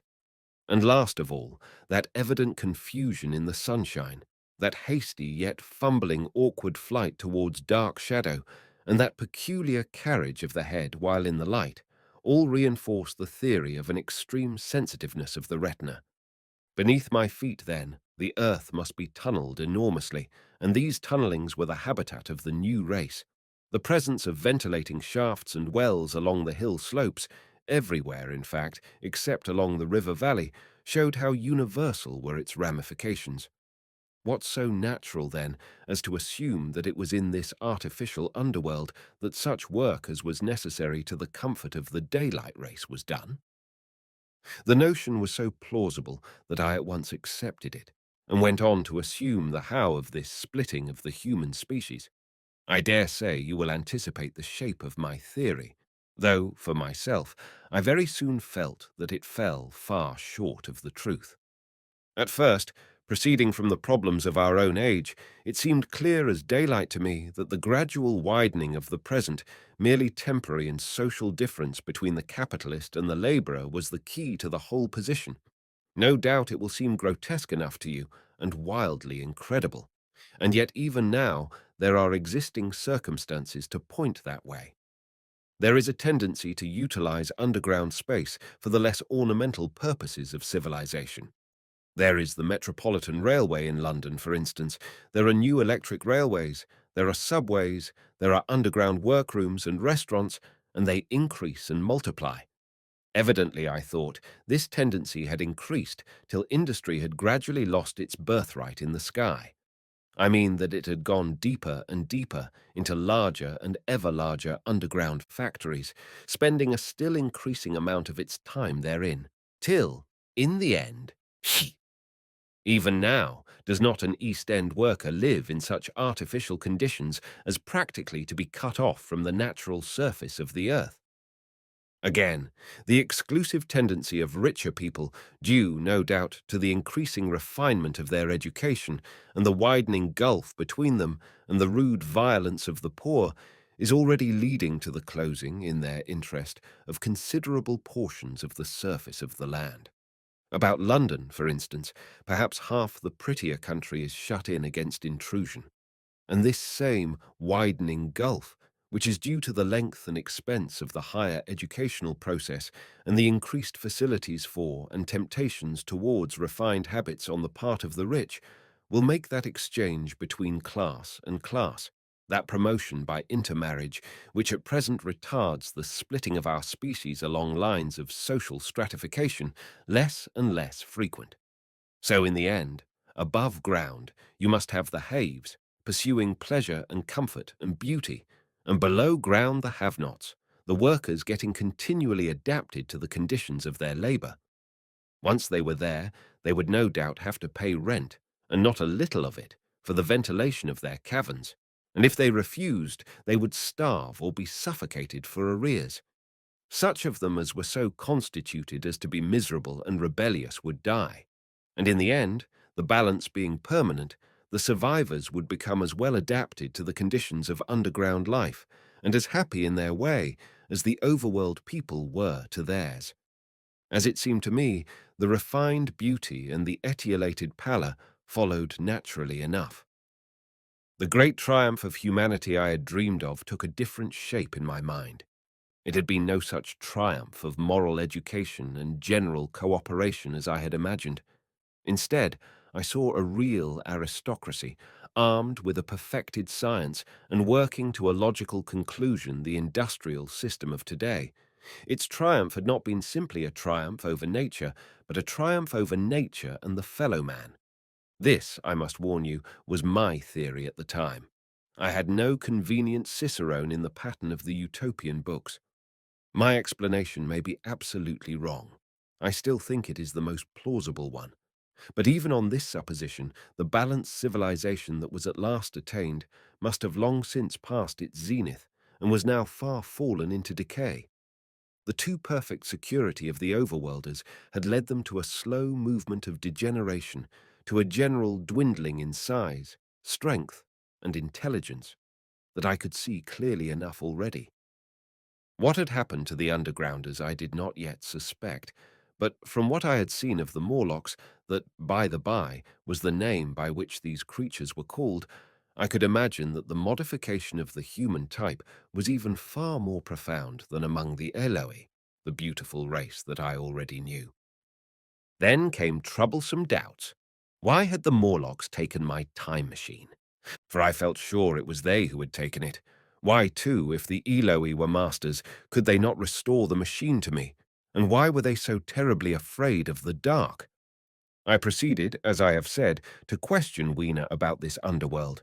But here again I was disappointed. At first she would not understand my questions, and presently she refused to answer them. She shivered as though the topic was unendurable, and when I pressed her, perhaps a little harshly, she burst into tears. They were the only tears, except my own, I ever saw in that golden age. When I saw them, I ceased abruptly to trouble about the Morlocks, and was only concerned in banishing these signs of her human inheritance from Weena's eyes. And very soon she was smiling and clapping her hands, while I solemnly burnt a match. 9. The Morlocks. It may seem odd to you, but it was 2 days before I could follow up the newfound clue in what was manifestly the proper way. I felt a peculiar shrinking from those pallid bodies. They were just the half-bleached colour of the worms and things one sees preserved in spirit in a zoological museum, and they were filthily cold to the touch. Probably my shrinking was largely due to the sympathetic influence of the Eloi, whose disgust of the Morlocks I now began to appreciate. The next night I did not sleep well. Probably my health was a little disordered. I was oppressed with perplexity and doubt. Once or twice I had a feeling of intense fear for which I could perceive no definite reason. I remember creeping noiselessly into the great hall where the little people were sleeping in the moonlight. That night Weena was among them, and feeling reassured by their presence. It occurred to me even then that in the course of a few days the moon must pass through its last quarter, and the nights grow dark, when the appearances of these unpleasant creatures from below, these whitened lemurs, this new vermin that had replaced the old, might be more abundant. And on both these days I had the restless feeling of one who shirks an inevitable duty. I felt assured that the time machine was only to be recovered by boldly penetrating these mysteries of underground. Yet I could not face the mystery. If only I had had a companion, it would have been different. But I was so horribly alone, and even to clamber down into the darkness of the well appalled me. I don't know if you will understand my feeling, but I never felt quite safe at my back. It was this restlessness, this insecurity, perhaps, that drove me farther and farther afield in my exploring expeditions. Going to the southwestward towards the rising country that is now called Combe Wood, I observed far off, in the direction of 19th century Banstead, a vast green structure, different in character from any I had hitherto seen. It was larger than the largest of the palaces or ruins I knew, and the facade had an oriental look, the face of it having the lustre as well as the pale green tint, a kind of bluish green, of a certain type of Chinese porcelain.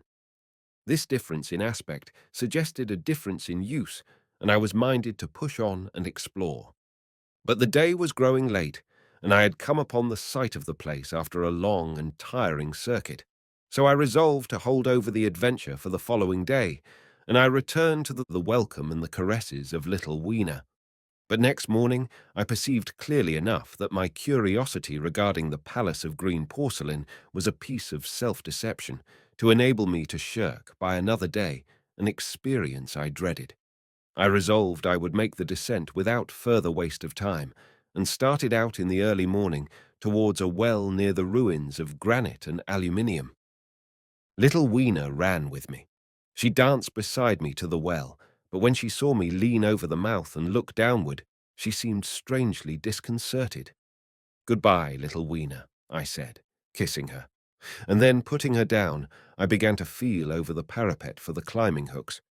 Rather hastily, I may as well confess, for I feared my courage might leak away. At first she watched me in amazement. Then she gave a most piteous cry, and running to me, she began to pull at me with her little hands.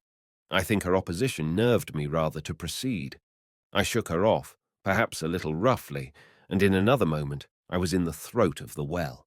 I saw her agonized face over the parapet and smiled to reassure her.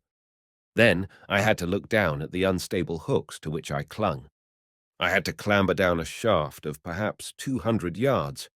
The descent was effected by means of metallic bars projecting from the sides of the well, and these being adapted to the needs of a creature much smaller and lighter than myself, I was speedily cramped and fatigued by the descent, and not simply fatigued. One of the bars bent suddenly under my weight and almost swung me off into the blackness beneath. For a moment I hung by one hand, and after that experience I did not dare to rest again. Though my arms and back were presently acutely painful, I went on clambering down the sheer descent with as quick a motion as possible. Glancing upward, I saw the aperture, a small blue disc in which a star was visible, while little Weena's head showed as a round black projection. The thudding sound of a machine below grew louder and more oppressive. Everything save that little disc above was profoundly dark, and when I looked up again, Weena had disappeared. I was in an agony of discomfort. I had some thought of trying to go up the shaft again and leave the underworld alone, but even while I turned this over in my mind, I continued to descend. At last, with intense relief, I saw dimly coming up, a foot to the right of me, a slender loophole in the wall. Swinging myself in, I found it was the aperture of a narrow horizontal tunnel in which I could lie down and rest. It was not too soon. My arms ached, my back was cramped, and I was trembling with the prolonged terror of a fall.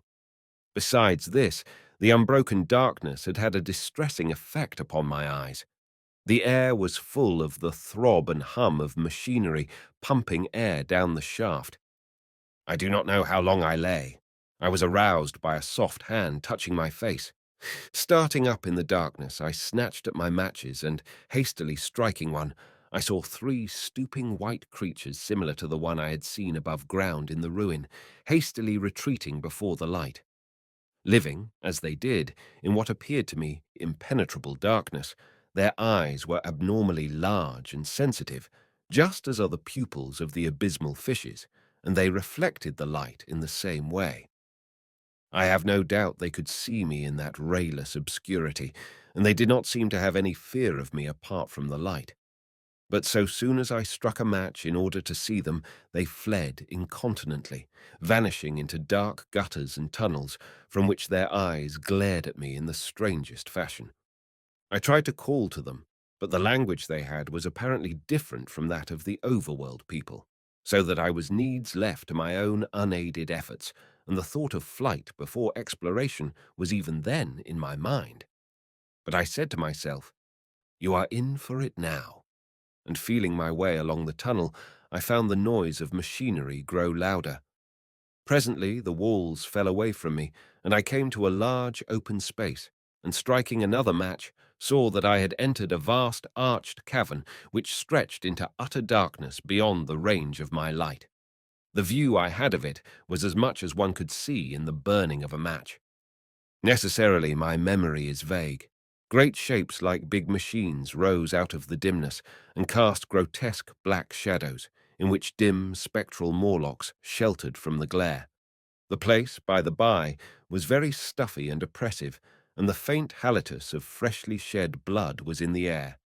Some way down the central vista was a little table of white metal, laid with what seemed a meal. The Morlocks, at any rate, were carnivorous. Even at the time, I remember wondering what large animal could have survived to furnish the red joint I saw. It was all very indistinct.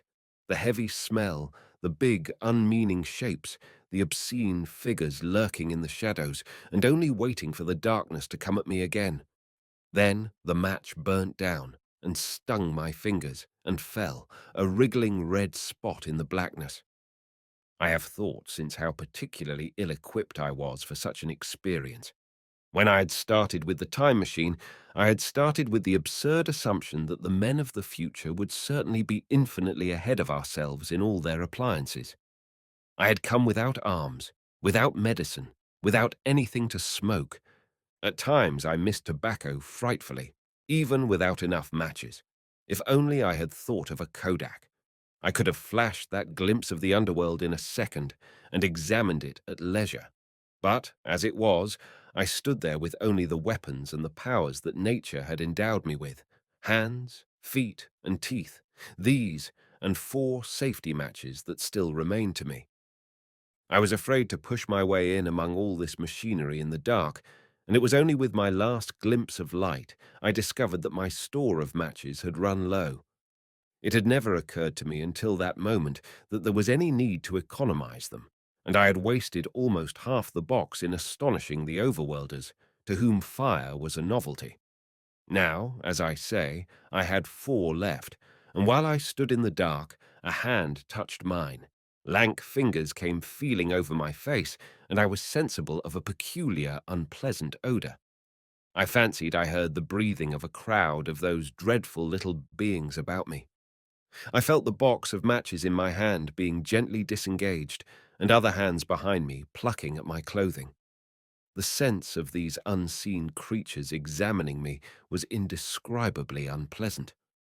The sudden realization of my ignorance of their ways of thinking and doing came home to me very vividly in the darkness.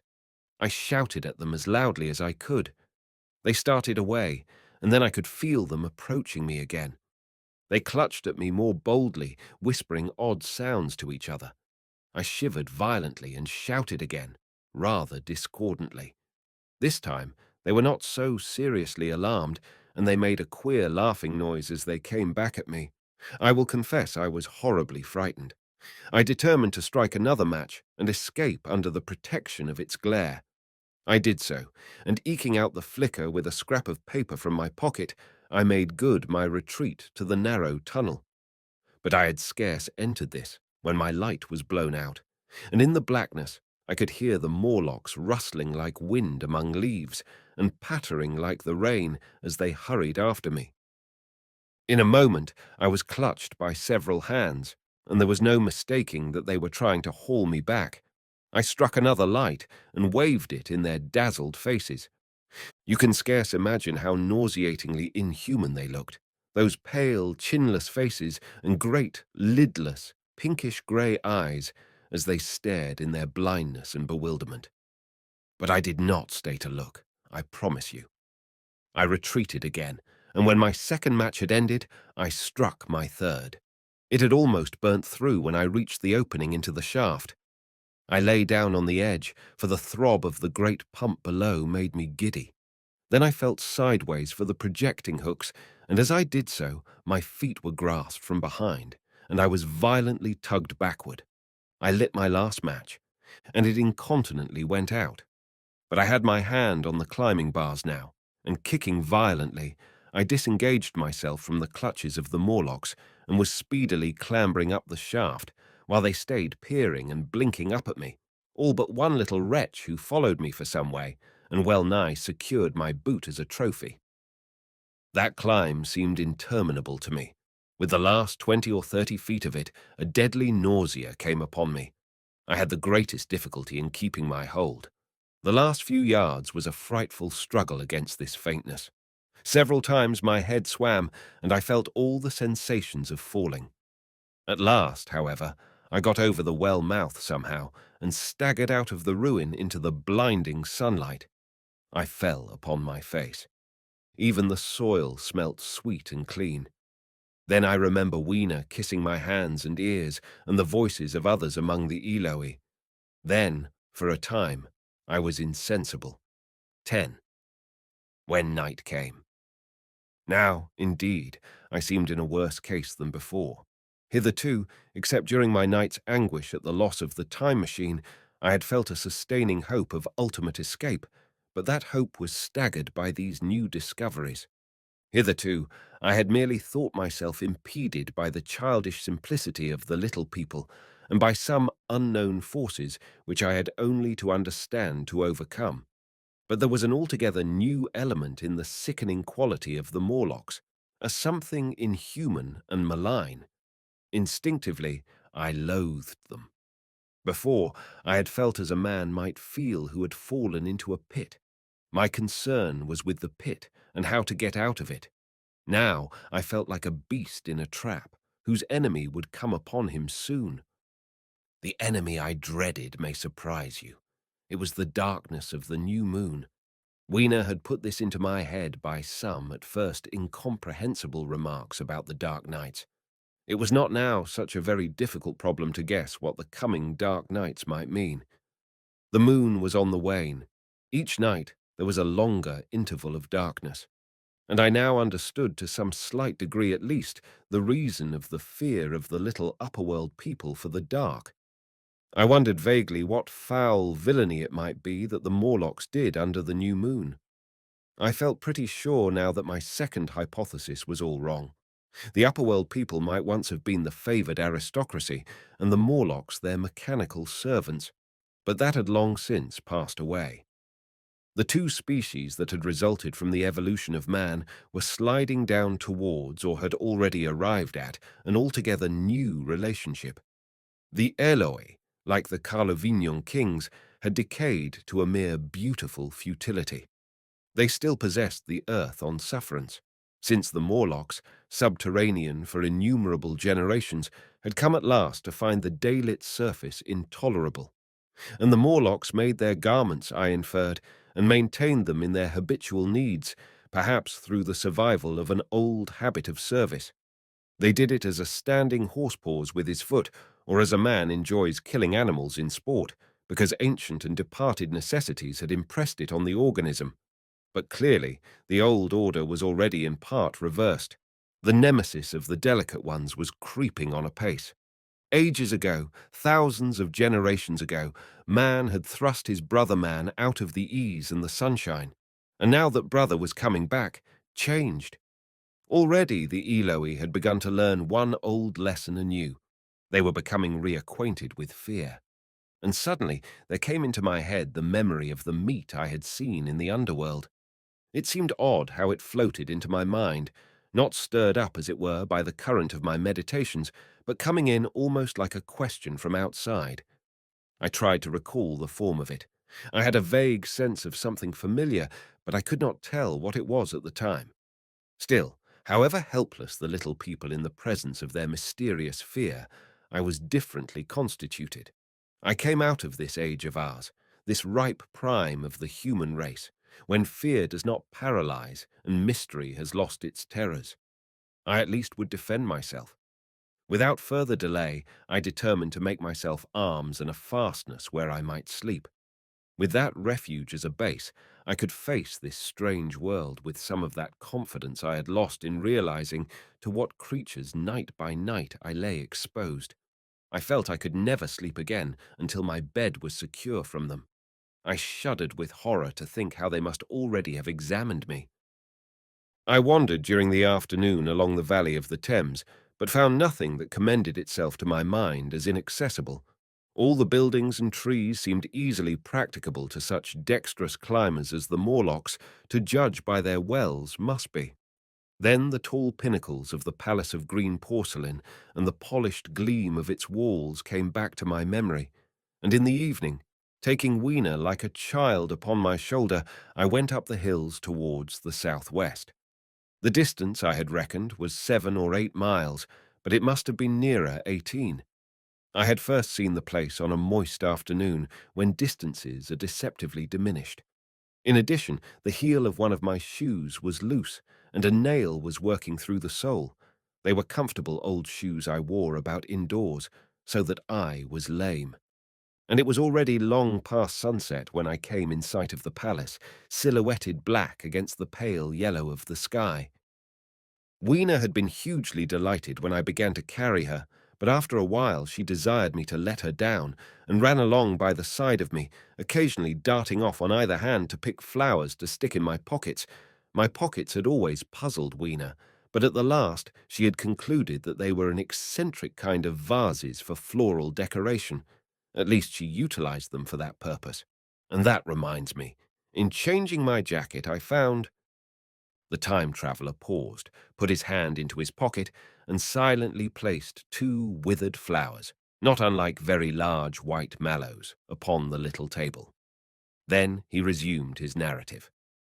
As the hush of evening crept over the world, and we proceeded over the hill crest towards Wimbledon, Weena grew tired, and wanted to return to the house of grey stone.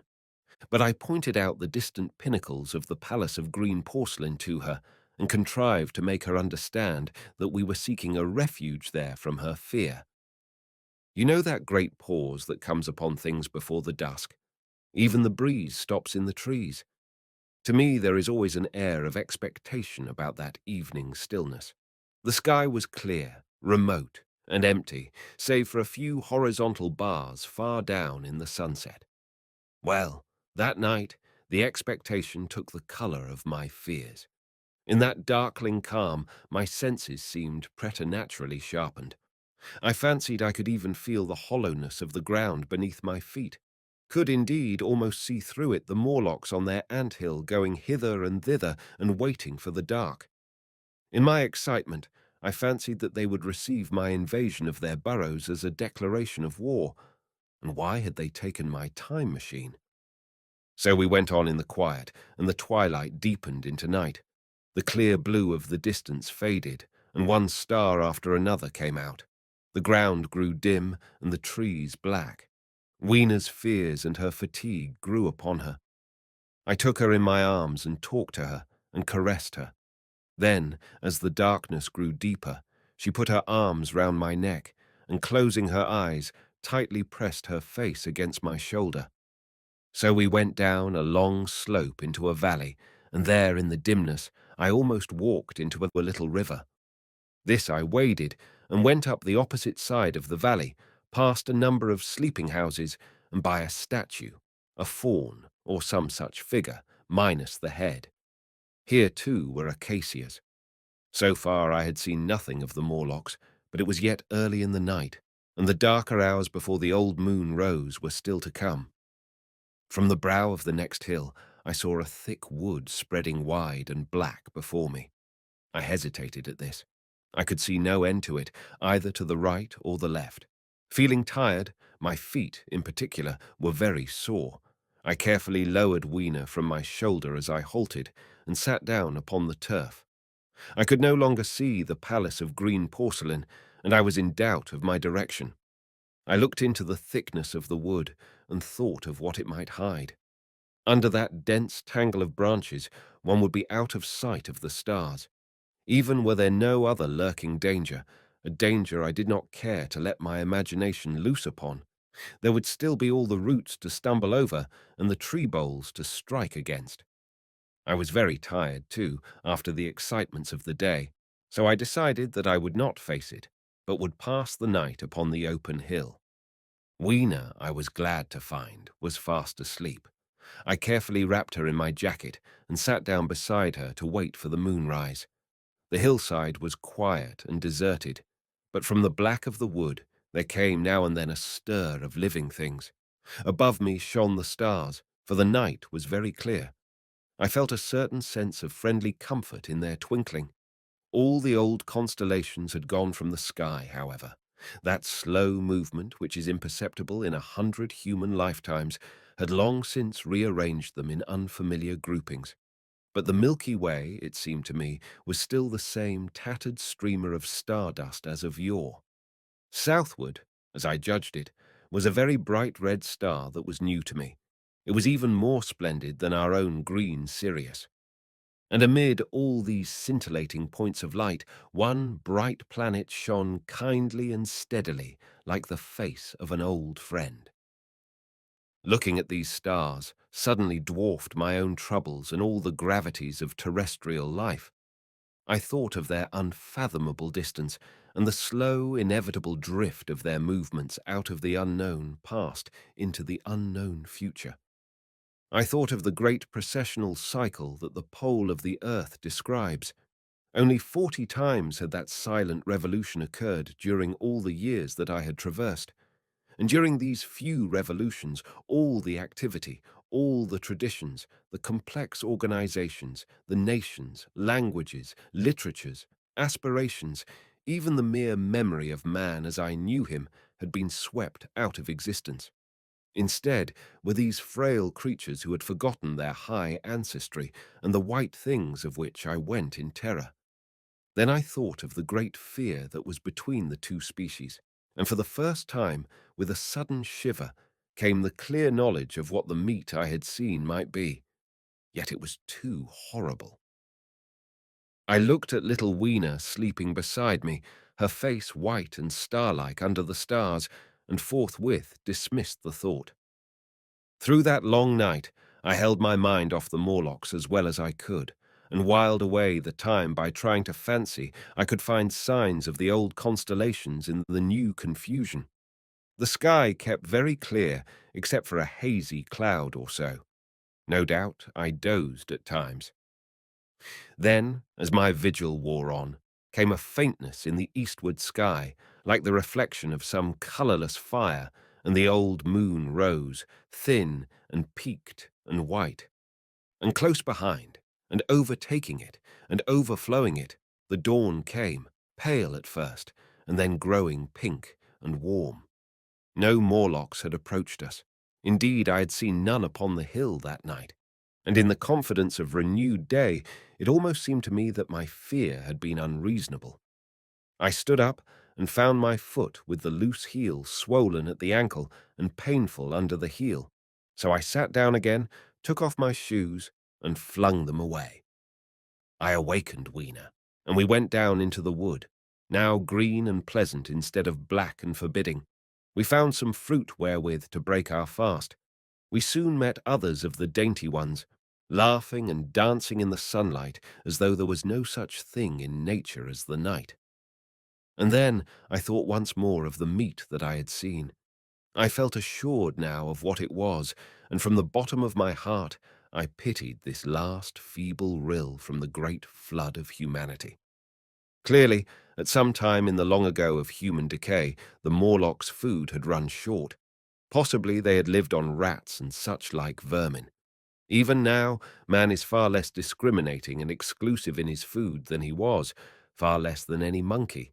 His prejudice against human flesh is no deep-seated instinct, and so these inhuman sons of men— I tried to look at the thing in a scientific spirit.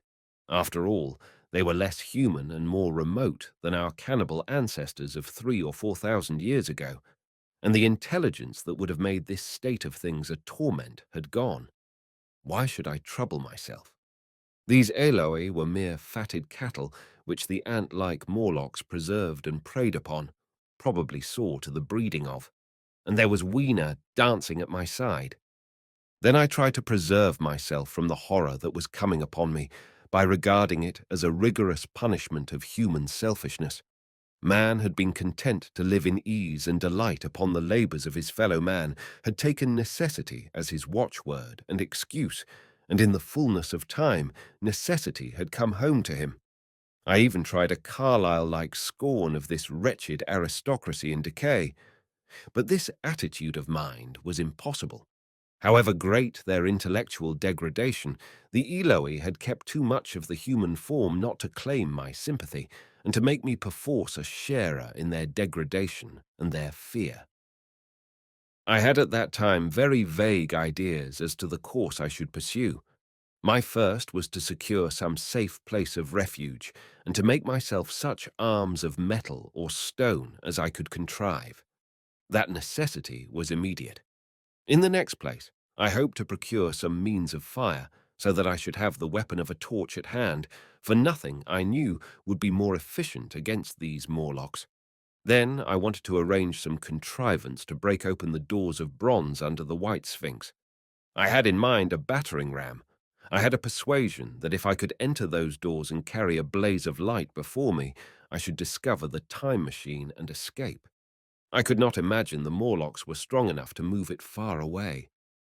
Weena I had resolved to bring with me to our own time, and turning such schemes over in my mind, I pursued our way towards the building which my fancy had chosen as our dwelling. 11. The Palace of Green Porcelain. I found the Palace of Green Porcelain when we approached it about noon, deserted and falling into ruin. Only ragged vestiges of glass remained in its windows, and great sheets of the green facing had fallen away from the corroded metallic framework. It lay very high upon a turfy down, and looking northeastward before I entered it, I was surprised to see a large estuary, or even creek, where I judged Wandsworth and Battersea must once have been. I thought then, though I never followed up the thought, of what might have happened, or might be happening, to the living things in the sea. The material of the palace proved on examination to be indeed porcelain, and along the face of it I saw an inscription in some unknown character. I thought, rather foolishly, that Weena might help me to interpret this, but I only learnt that the bare idea of writing had never entered her head. She always seemed to me, I fancy, more human than she was, perhaps because her affection was so human. Within the big valves of the door, which were open and broken, we found, instead of the customary hall, a long gallery lit by many side windows. At the first glance, I was reminded of a museum. The tiled floor was thick with dust, and a remarkable array of miscellaneous objects was shrouded in the same grey covering.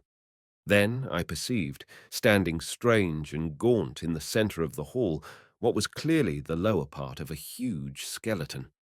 I recognized by the oblique feet that it was some extinct creature after the fashion of the megatherium. The skull and the upper bones lay beside it in the thick dust, and in one place, where rainwater had dropped through a leak in the roof, the thing itself had been worn away. Further in the gallery was the huge skeleton barrel of a brontosaurus. My museum hypothesis was confirmed. Going towards the side, I found what appeared to be sloping shelves, and clearing away the thick dust, I found the old familiar glass cases of our own time, but they must have been airtight to judge from the fair preservation of some of their contents. Clearly we stood among the ruins of some latter-day South Kensington.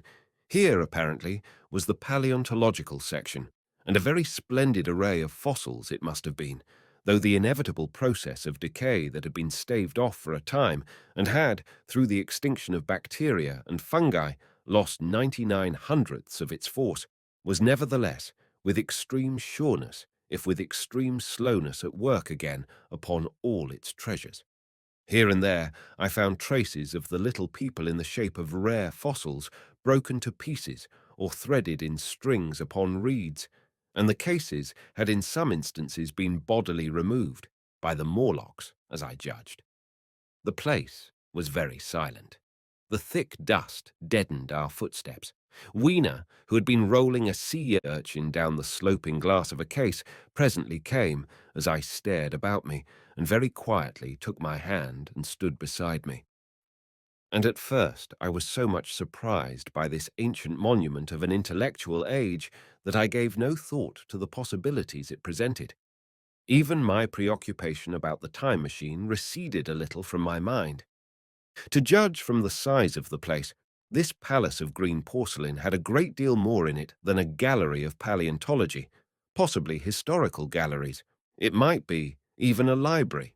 To me, at least in my present circumstances, these would be vastly more interesting than this spectacle of old-time geology in decay. Exploring, I found another short gallery running transversely to the first. This appeared to be devoted to minerals, and the sight of a block of sulphur set my mind running on gunpowder. But I could find no saltpeter, indeed, no nitrates of any kind. Doubtless they had deliquesced ages ago. Yet the sulphur hung in my mind and set up a train of thinking. As for the rest of the contents of that gallery, though on the whole they were the best preserved of all I saw, I had little interest. I am no specialist in mineralogy, and I went on down a very ruinous aisle running parallel to the first hall I had entered. Apparently this section had been devoted to natural history, but everything had long since passed out of recognition. A few shriveled and blackened vestiges of what had once been stuffed animals, desiccated mummies in jars that had once held spirit, a brown dust of departed plants. That was all. I was sorry for that, because I should have been glad to trace the patient readjustments by which the conquest of animated nature had been attained. Then we came to a gallery of simply colossal proportions, but singularly ill-lit, the floor of it running downward at a slight angle from the end at which I entered. At intervals, white globes hung from the ceiling, many of them cracked and smashed, which suggested that originally the place had been artificially lit. Here I was, more in my element, for rising on either side of me were the huge bulks of big machines, all greatly corroded and many broken down, but some still fairly complete. You know, I have a certain weakness for mechanism, and I was inclined to linger among these. The more so as for the most part they had the interest of puzzles, and I could make only the vaguest guesses at what they were for. I fancied that if I could solve their puzzles, I should find myself in possession of powers that might be of use against the Morlocks. Suddenly, Weena came very close to my side, so suddenly that she startled me. Had it not been for her, I do not think I should have noticed that the floor of the gallery sloped at all. Footnote: it may be, of course, that the floor did not slope, but that the museum was built into the side of a hill. ED. The end I had come in at was quite above ground, and was lit by rare, slit-like windows. As you went down the length, the ground came up against these windows, until at last there was a pit like the area of a London house before each, and only a narrow line of daylight at the top. I went slowly along, puzzling about the machines, and had been too intent upon them to notice the gradual diminution of the light until Wiener's increasing apprehensions drew my attention.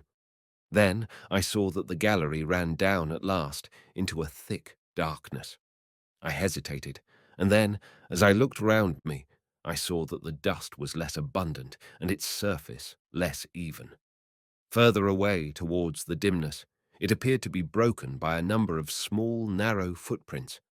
My sense of the immediate presence of the Morlocks revived at that. I felt that I was wasting my time in the academic examination of machinery. I called to mind that it was already far advanced in the afternoon, and that I had still no weapon, no refuge, and no means of making a fire. And then, down in the remote blackness of the gallery, I heard a peculiar pattering, and the same odd noises I had heard down the well. I took Wiener's hand. Then, struck with a sudden idea, I left her and turned to a machine from which projected a lever not unlike those in a signal box. Clambering upon the stand and grasping this lever in my hands, I put all my weight upon it sideways. Suddenly, Wiener, deserted in the central aisle, began to whimper. I had judged the strength of the lever pretty correctly, for it snapped after a minute's strain, and I rejoined her with a mace in my hand more than sufficient, I judged, for any Morlock skull I might encounter.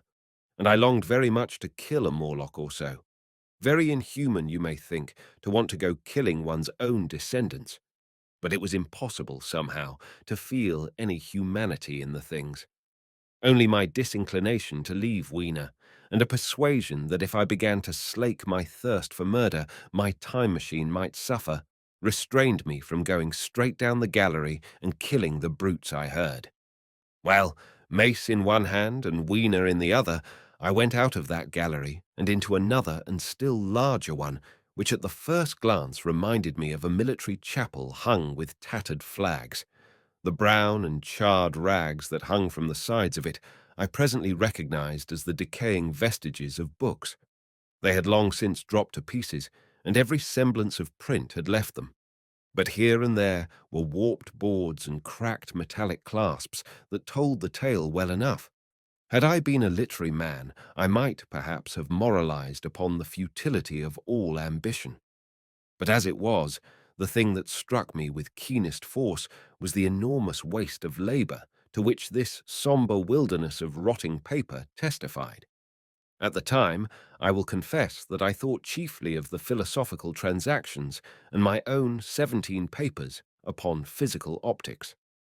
Then, going up a broad staircase, we came to what may once have been a gallery of technical chemistry, and here I had not a little hope of useful discoveries. Except at one end, where the roof had collapsed, this gallery was well preserved. I went eagerly to every unbroken case, and at last, in one of the really airtight cases, I found a box of matches. Very eagerly I tried them. They were perfectly good. They were not even damp. I turned to Weena. "Dance," I cried to her in her own tongue, for now I had a weapon indeed against the horrible creatures we feared. And so, in that derelict museum, upon the thick, soft carpeting of dust, to Weena's huge delight, I solemnly performed a kind of composite dance, whistling the land of the Leal as cheerfully as I could. In part it was a modest cancan, in part a step dance, in part a skirt dance, so far as my tailcoat permitted, and in part original, for I am naturally inventive, as you know. Now, I still think that for this box of matches to have escaped the wear of time for immemorial years was a most strange, as for me it was a most fortunate thing. Yet, oddly enough, I found a far unlikelier substance, and that was camphor. I found it in a sealed jar that by chance, I suppose, had been really hermetically sealed. I fancied at first that it was paraffin wax and smashed the glass accordingly. But the odor of camphor was unmistakable. In the universal decay, this volatile substance had chanced to survive, perhaps through many thousands of centuries. It reminded me of a sepia painting I had once seen done from the ink of a fossil belemnite that must have perished and become fossilized millions of years ago. I was about to throw it away, but I remembered that it was inflammable and burnt with a good bright flame, was, in fact, an excellent candle, and I put it in my pocket. I found no explosives, however, nor any means of breaking down the bronze doors. As yet, my iron crowbar was the most helpful thing I had chanced upon. Nevertheless, I left that gallery greatly elated. I cannot tell you all the story of that long afternoon. It would require a great effort of memory to recall my explorations in, at all, the proper order. I remember a long gallery of rusting stands of arms, and how I hesitated between my crowbar and a hatchet or a sword. I could not carry both, however, and my bar of iron promised best against the bronze gates. There were numbers of guns, pistols, and rifles. The most were masses of rust, but many were of some new metal and still fairly sound. But any cartridges or powder there may once have been had rotted into dust. One corner I saw was charred and shattered, perhaps, I thought, by an explosion among the specimens. In another place was a vast array of idols, Polynesian, Mexican, Grecian, Phoenician, every country on earth, I should think. And here, yielding to an irresistible impulse, I wrote my name upon the nose of a steatite monster from South America that particularly took my fancy. As the evening drew on, my interest waned. I went through gallery after gallery, dusty, silent, often ruinous, the exhibits sometimes mere heaps of rust and lignite, sometimes fresher. In one place I suddenly found myself near the model of a tin mine, and then by the merest accident I discovered, in an airtight case, 2 dynamite cartridges. I shouted Eureka, and smashed the case with joy. Then came a doubt. I hesitated. Then, selecting a little side gallery, I made my essay. I never felt such a disappointment as I did in waiting 5, 10, 15 minutes for an explosion that never came. Of course, the things were dummies, as I might have guessed from their presence. I really believe that had they not been so, I should have rushed off incontinently and blown sphinx, bronze doors, and, as it proved, my chances of finding the time machine altogether into non-existence. It was after that, I think, that we came to a little open court within the palace. It was turfed and had 3 fruit trees, so we rested and refreshed ourselves. Towards sunset, I began to consider our position. Night was creeping upon us, and my inaccessible hiding place had still to be found. But that troubled me very little now. I had in my possession a thing that was, perhaps, the best of all defences against the Morlocks. I had matches. I had the camphor in my pocket, too, if a blaze were needed. It seemed to me that the best thing we could do would be to pass the night in the open, protected by a fire. In the morning, there was the getting of the time machine. Towards that, as yet, I had only my iron mace. But now, with my growing knowledge, I felt very differently towards those bronze doors. Up to this, I had refrained from forcing them, largely because of the mystery on the other side. They had never impressed me as being very strong, and I hoped to find my bar of iron not altogether inadequate for the work. 12. In the darkness. We emerged from the palace while the sun was still in part above the horizon. I was determined to reach the White Sphinx early the next morning, and ere the dusk I purposed pushing through the woods that had stopped me on the previous journey. My plan was to go as far as possible that night, and then, building a fire, to sleep in the protection of its glare. Accordingly, as we went along, I gathered any sticks or dried grass I saw, and presently had my arms full of such litter. Thus loaded, our progress was slower than I had anticipated, and besides, Weena was tired. And I also began to suffer from sleepiness too, so that it was full night before we reached the wood. Upon the shrubby hill of its edge, Weena would have stopped, fearing the darkness before us, but a singular sense of impending calamity that should indeed have served me as a warning drove me onward. I had been without sleep for a night and 2 days, and I was feverish and irritable. I felt sleep coming upon me, and the Morlocks with it. While we hesitated, among the black bushes behind us, and dim against their blackness, I saw 3 crouching figures. There was scrub and long grass all about us, and I did not feel safe from their insidious approach. The forest, I calculated, was rather less than a mile across. If we could get through it to the bare hillside, there, as it seemed to me, was an altogether safer resting place. I thought that with my matches and my camphor I could contrive to keep my path illuminated through the woods. Yet it was evident that if I was to flourish matches with my hands, I should have to abandon my firewood. So rather reluctantly, I put it down. And then it came into my head that I would amaze our friends behind by lighting it. I was to discover the atrocious folly of this proceeding, but it came to my mind as an ingenious move for covering our retreat. I don't know if you have ever thought what a rare thing flame must be in the absence of man and in a temperate climate. The sun's heat is rarely strong enough to burn, even when it is focused by dewdrops, as is sometimes the case in more tropical districts. Lightning may blast and blacken, but it rarely gives rise to widespread fire. Decaying vegetation may occasionally smoulder with the heat of its fermentation, but this rarely results in flame.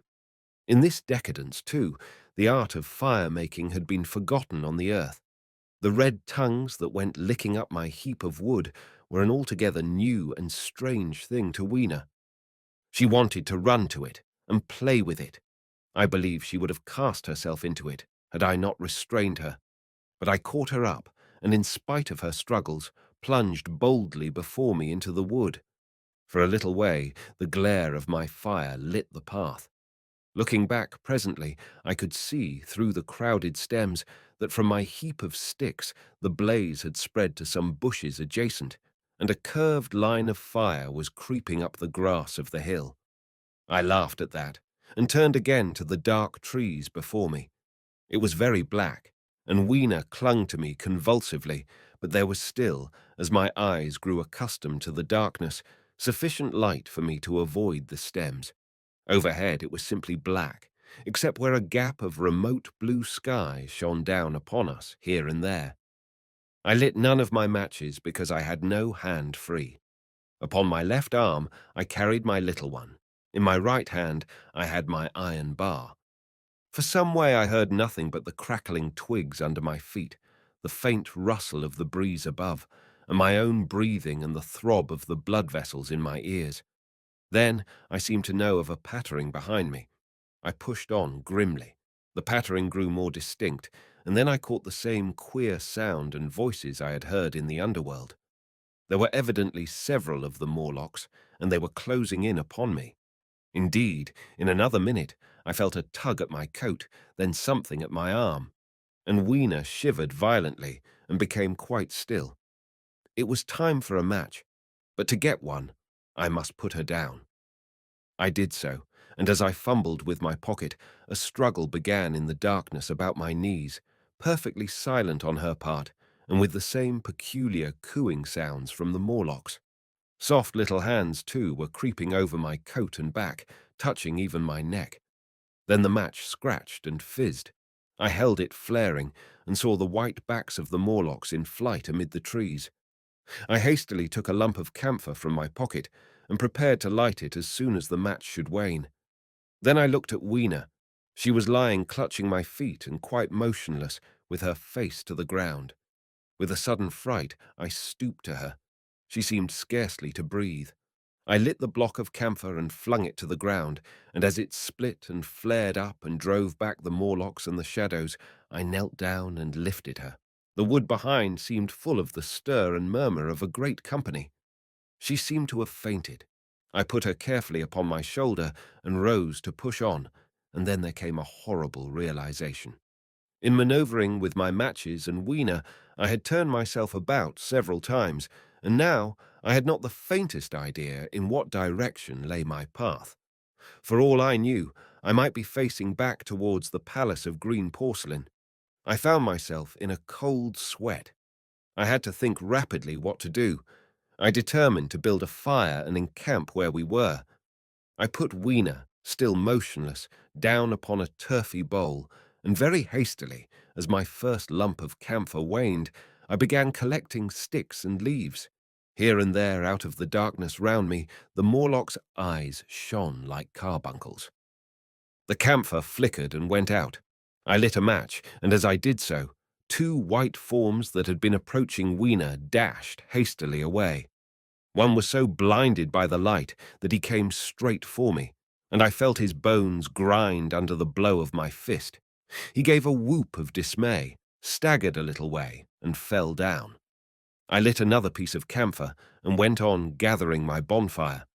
Presently I noticed how dry was some of the foliage above me, for since my arrival on the time machine, a matter of a week, no rain had fallen.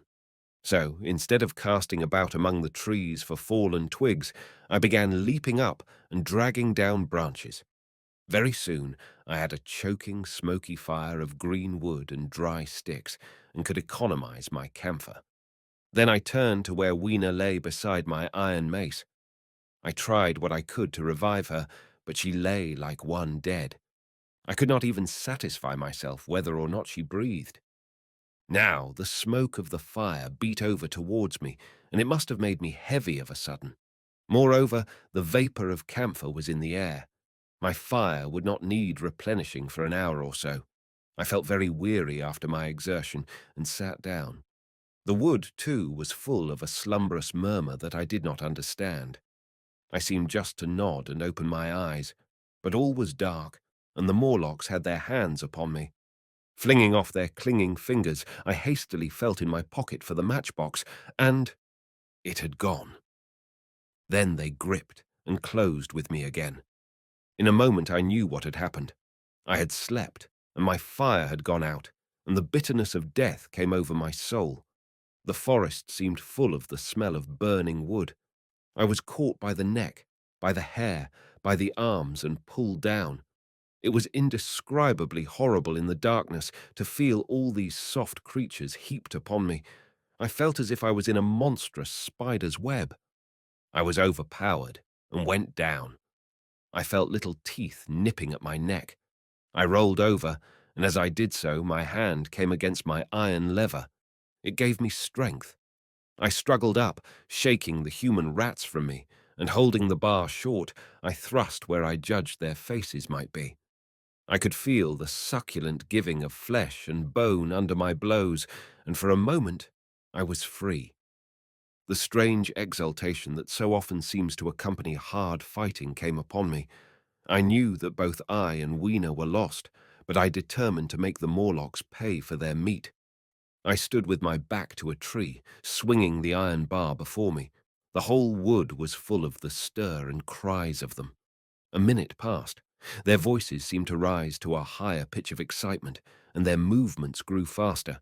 Yet none came within reach. I stood glaring at the blackness. Then suddenly came hope. What if the Morlocks were afraid? And close on the heels of that came a strange thing. The darkness seemed to grow luminous. Very dimly I began to see the Morlocks about me. 3 battered at my feet, and then I recognized with incredulous surprise that the others were running, in an incessant stream as it seemed, from behind me and away through the wood in front. And their backs seemed no longer white, but reddish. As I stood agape, I saw a little red spark go drifting across a gap of starlight between the branches and vanish. And at that, I understood the smell of burning wood, the slumberous murmur that was growing now into a gusty roar, the red glow, and the Morlock's flight. Stepping out from behind my tree and looking back, I saw, through the black pillars of the nearer trees, the flames of the burning forest. It was my first fire coming after me. With that, I looked for Weena, but she was gone. The hissing and crackling behind me, the explosive thud as each fresh tree burst into flame, left little time for reflection. My iron bar still gripped, I followed in the Morlock's path. It was a close race.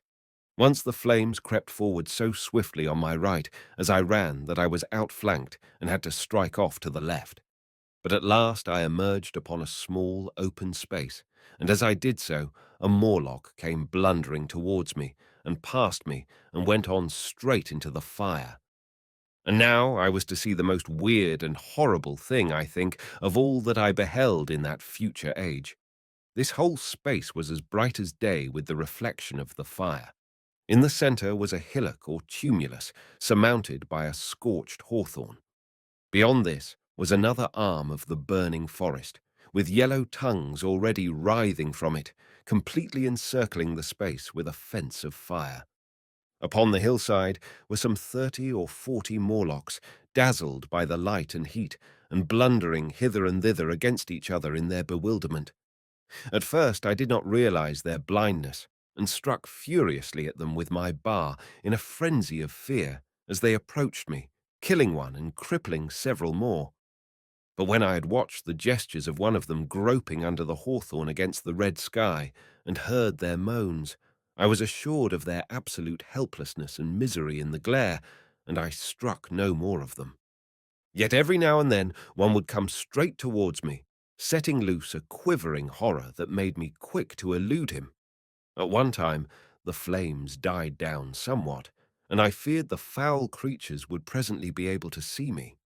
I was thinking of beginning the fight by killing some of them before this should happen, but the fire burst out again brightly, and I stayed my hand. I walked about the hill among them and avoided them, looking for some trace of Weena, but Weena was gone. At last I sat down on the summit of the hillock and watched this strange, incredible company of blind things groping to and fro and making uncanny noises to each other as the glare of the fire beat on them. The coiling uprush of smoke streamed across the sky, and through the rare tatters of that red canopy, remote as though they belonged to another universe, shone the little stars. 2 or 3 Morlocks came blundering into me, and I drove them off with blows of my fists, trembling as I did so. For the most part of that night, I was persuaded it was a nightmare. I bit myself and screamed in a passionate desire to awake. I beat the ground with my hands, and got up and sat down again, and wandered here and there, and again sat down. Then I would fall to rubbing my eyes and calling upon God to let me awake. Thrice I saw Morlocks put their heads down in a kind of agony and rush into the flames, but at last, above the subsiding red of the fire, above the streaming masses of black smoke and the whitening and blackening tree stumps and the diminishing numbers of these dim creatures, came the white light of the day. I searched again for traces of Weena, but there were none. It was plain that they had left her poor little body in the forest. I cannot describe how it relieved me to think that it had escaped the awful fate to which it seemed destined. As I thought of that, I was almost moved to begin a massacre of the helpless abominations about me, but I contained myself. The hillock, as I have said, was a kind of island in the forest. From its summit I could now make out through a haze of smoke the palace of green porcelain, and from that I could get my bearings for the White Sphinx. And so, leaving the remnant of these damned souls still going hither and thither, and moaning as the day grew clearer, I tied some grass about my feet, and limped on across smoking ashes and among black stems that still pulsated internally with fire towards the hiding place of the time machine.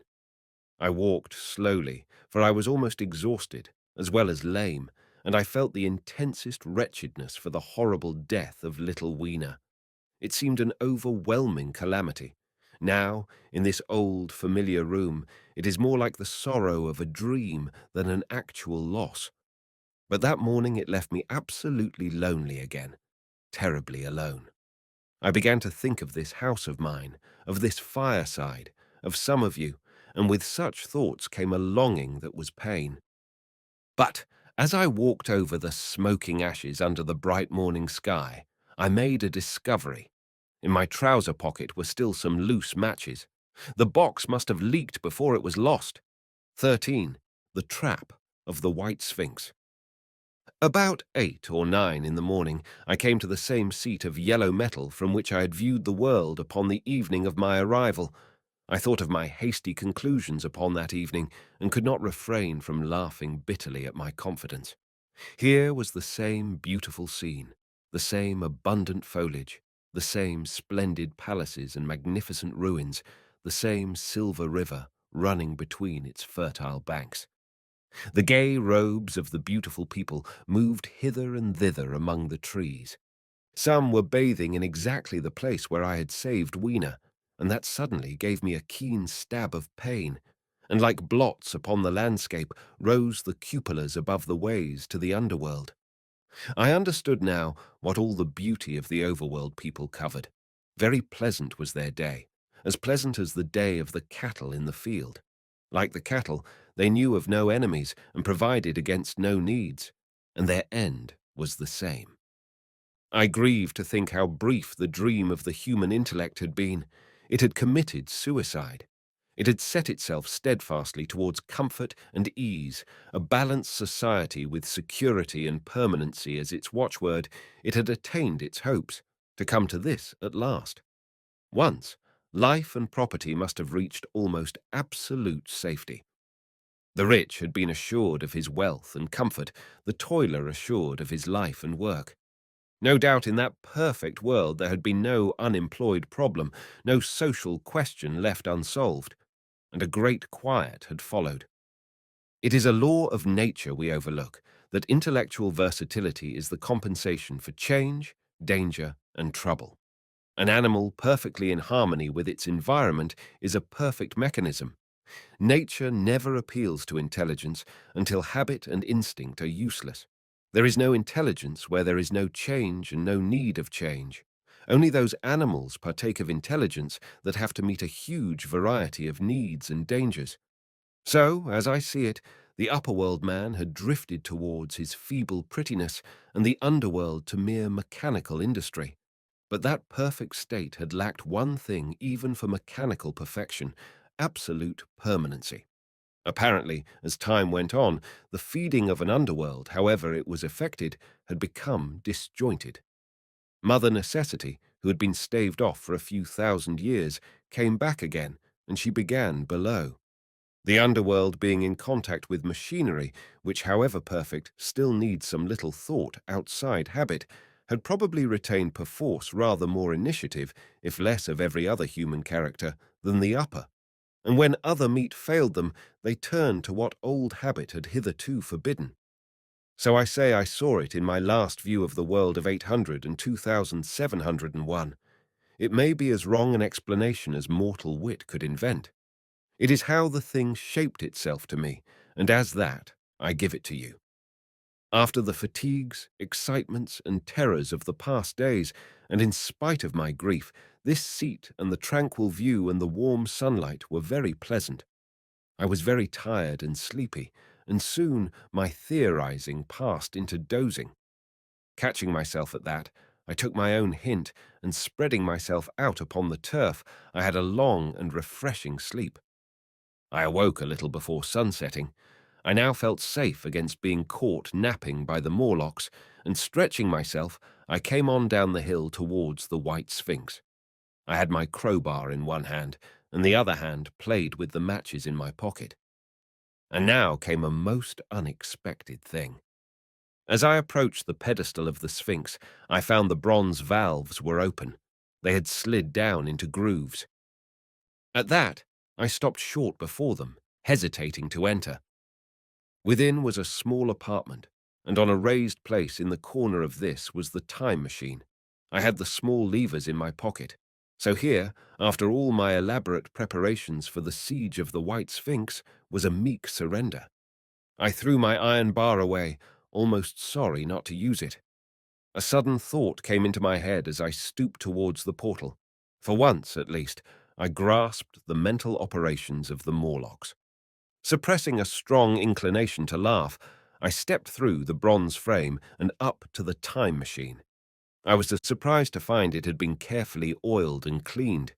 I have suspected since that the Morlocks had even partially taken it to pieces while trying in their dim way to grasp its purpose. Now, as I stood and examined it, finding a pleasure in the mere touch of the contrivance, the thing I had expected happened. The bronze panels suddenly slid up and struck the frame with a clang. I was in the dark, trapped.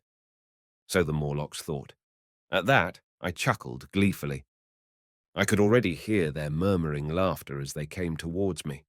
Very calmly, I tried to strike the match. I had only to fix on the levers and depart then like a ghost. But I had overlooked one little thing. The matches were of that abominable kind that light only on the box. You may imagine how all my calm vanished. The little brutes were close upon me. One touched me. I made a sweeping blow in the dark at them with the levers and began to scramble into the saddle of the machine. Then came one hand upon me, and then another. Then I had simply to fight against their persistent fingers for my levers, and at the same time feel for the studs over which these fitted. One, indeed, they almost got away from me.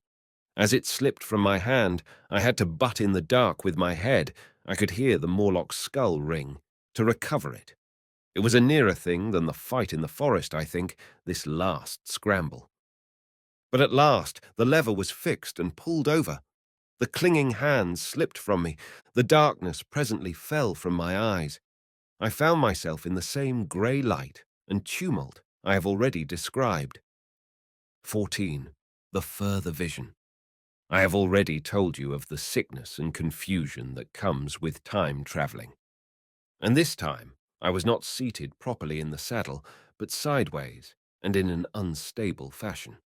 For an indefinite time I clung to the machine as it swayed and vibrated, quite unheeding how I went, and when I brought myself to look at the dials again, I was amazed to find where I had arrived.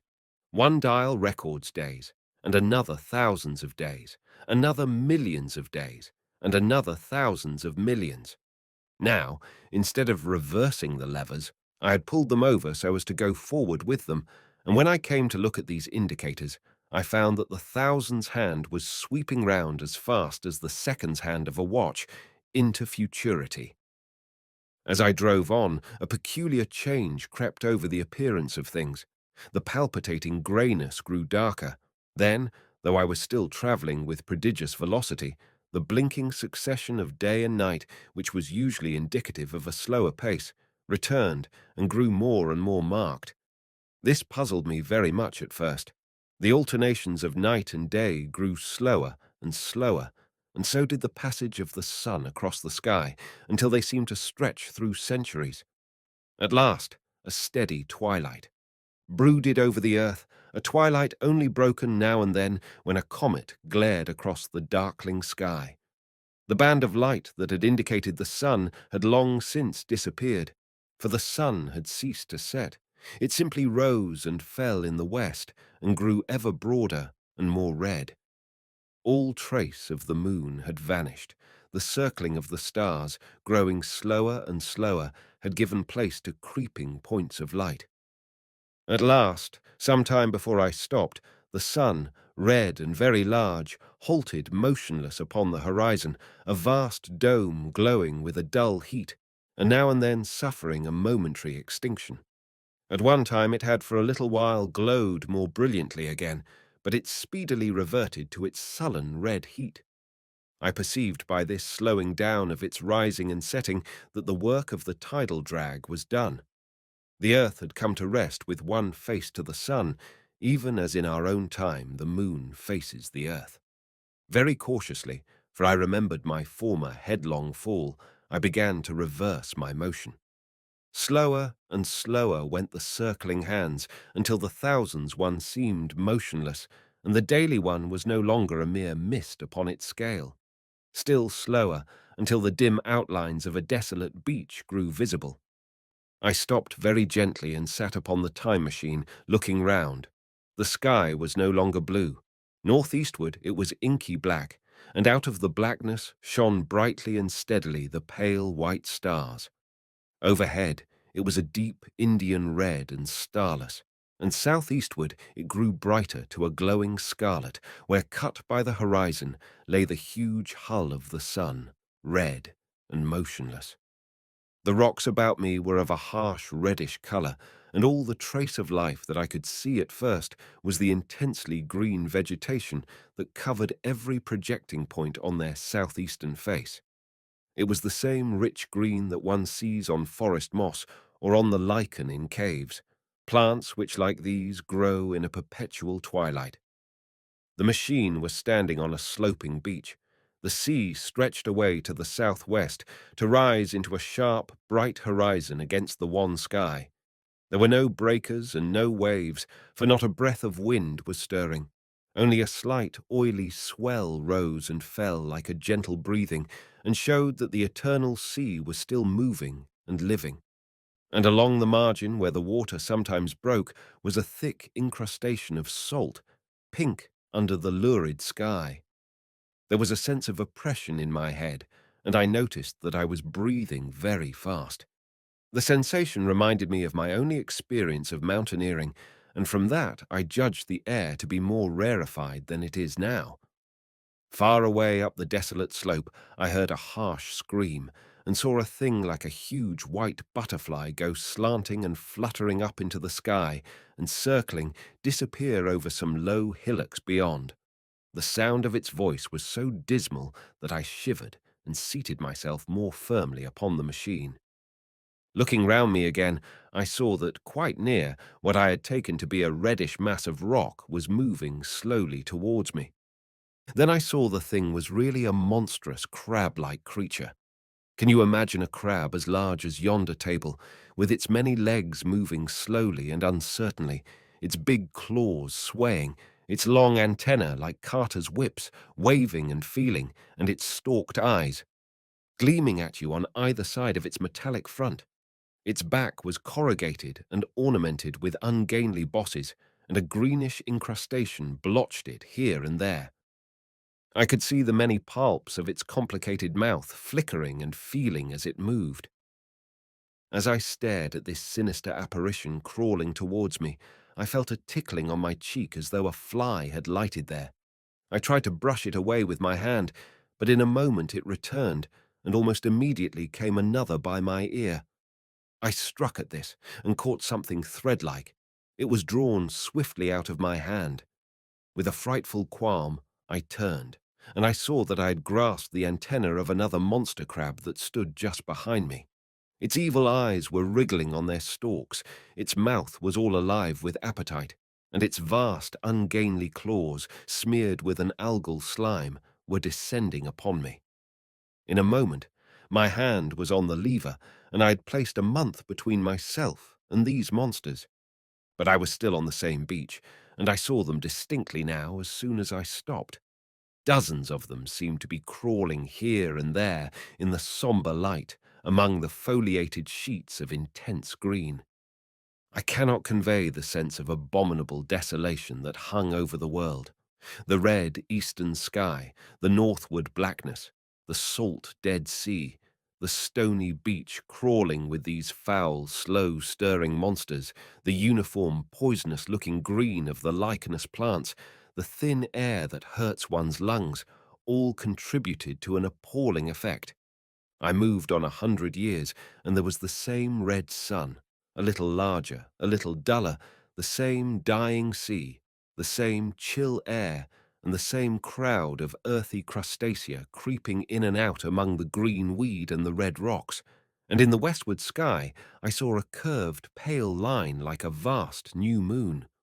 So I travelled, stopping ever and again, in great strides of 1,000 years or more, drawn on by the mystery of the earth's fate, watching with a strange fascination the sun grow larger and duller in the westward sky, and the life of the old earth ebb away. At last, more than 30 million years hence, the huge red-hot dome of the sun had come to obscure nearly a tenth part of the darkling heavens. Then I stopped once more, for the crawling multitude of crabs had disappeared, and the red beach, save for its livid green liverworts and lichens, seemed lifeless, and now it was flecked with white. A bitter cold assailed me. Rare white flakes ever and again came eddying down. To the northeastward, the glare of snow lay under the starlight of the sable sky, and I could see an undulating crest of hillocks pinkish white. There were fringes of ice along the sea margin, with drifting masses farther out. But the main expanse of that salt ocean, all bloody under the eternal sunset, was still unfrozen. I looked about me to see if any traces of animal life remained. A certain indefinable apprehension still kept me in the saddle of the machine, but I saw nothing moving, in earth or sky or sea. The green slime on the rocks alone testified that life was not extinct. A shallow sandbank had appeared in the sea, and the water had receded from the beach. I fancied I saw some black object flopping about upon this bank, but it became motionless as I looked at it, and I judged that my eye had been deceived, and that the black object was merely a rock. The stars in the sky were intensely bright and seemed to me to twinkle very little. Suddenly I noticed that the circular westward outline of the sun had changed, that a concavity, a bay, had appeared in the curve. I saw this grow larger. For a minute, perhaps, I stared aghast at this blackness that was creeping over the day, and then I realized that an eclipse was beginning, either the moon or the planet. Mercury was passing across the sun's disk.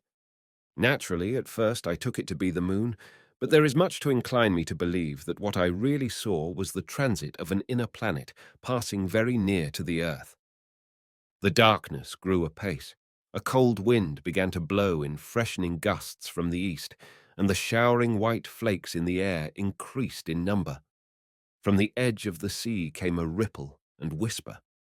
Beyond these lifeless sounds, the world was silent. Silent? It would be hard to convey the stillness of it. All the sounds of man, the bleating of sheep, the cries of birds, the hum of insects, the stir that makes the background of our lives, all that was over. As the darkness thickened, the eddying flakes grew more abundant, dancing before my eyes, and the cold of the air more intense. At last, one by one, swiftly, one after the other, the white peaks of the distant hills vanished into blackness. The breeze rose to a moaning wind. I saw the black central shadow of the eclipse sweeping towards me. In another moment, the pale stars alone were visible. All else was rayless obscurity. The sky was absolutely black. A horror of this great darkness came on me. The cold that smote to my marrow and the pain I felt in breathing overcame me. I shivered, and a deadly nausea seized me. Then, like a red-hot bow in the sky, appeared the edge of the sun. I got off the machine to recover myself. I felt giddy and incapable of facing the return journey. As I stood sick and confused, I saw again the moving thing upon the shoal. There was no mistake now that it was a moving thing against the red water of the sea. It was a round thing, the size of a football perhaps, or it may be bigger, and tentacles trailed down from it. It seemed black against the weltering blood-red water, and it was hopping fitfully about. Then I felt I was fainting, but a terrible dread of lying helpless in that remote and awful twilight sustained me while I clambered upon the saddle. 15. The time traveller's return. So I came back. For a long time I must have been insensible upon the machine. The blinking succession of the days and nights was resumed. The sun got golden again. The sky blue. I breathed with greater freedom. The fluctuating contours of the land ebbed and flowed. The hands spun backward upon the dials. At last I saw again the dim shadows of houses, the evidences of decadent humanity. These, too, changed and passed, and others came. Presently, when the million dial was at 0, I slackened speed. I began to recognize our own pretty and familiar architecture. The thousands' hand ran back to the starting point. The night and day flapped slower and slower. Then the old walls of the laboratory came round me. Very gently now, I slowed the mechanism down. I saw one little thing that seemed odd to me. I think I have told you that when I set out, before my velocity became very high, Mrs. Watchett had walked across the room, travelling, as it seemed to me, like a rocket. As I returned, I passed again across that minute when she traversed the laboratory, but now her every motion appeared to be the exact inversion of her previous ones. The door at the lower end opened, and she glided quietly up the laboratory, back foremost, and disappeared behind the door by which she had previously entered. Just before that, I seemed to see Hillier for a moment, but he passed like a flash. Then I stopped the machine and saw about me again the old familiar laboratory, my tools, my appliances just as I had left them. I got off the thing very shakily and sat down upon my bench. For several minutes, I trembled violently. Then I became calmer. Around me was my old workshop again, exactly as it had been. I might have slept there, and the whole thing have been a dream. And yet, not exactly. The thing had started from the southeast corner of the laboratory. It had come to rest again in the northwest, against the wall where you saw it. That gives you the exact distance from my little lawn to the pedestal of the White Sphinx, into which the Morlocks had carried my machine. For a time, my brain went stagnant. Presently I got up and came through the passage here, limping, because my heel was still painful and feeling sorely begrimed. I saw the Pall Mall Gazette on the table by the door. I found the date was indeed today, and looking at the timepiece, saw the hour was almost 8 o'clock. I heard your voices and the clatter of plates. I hesitated. I felt so sick and weak. Then I sniffed good wholesome meat and opened the door on you. You know the rest. I washed and dined, and now I am telling you the story. 16 after the story. I know, he said after a pause, that all this will be absolutely incredible to you. But to me, the one incredible thing is that I am here tonight in this old familiar room, looking into your friendly faces and telling you these strange adventures. He looked at the medical man. No, I cannot expect you to believe it.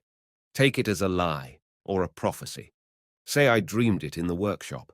Consider I have been speculating upon the destinies of our race until I have hatched this fiction. Treat my assertion of its truth as a mere stroke of art to enhance its interest.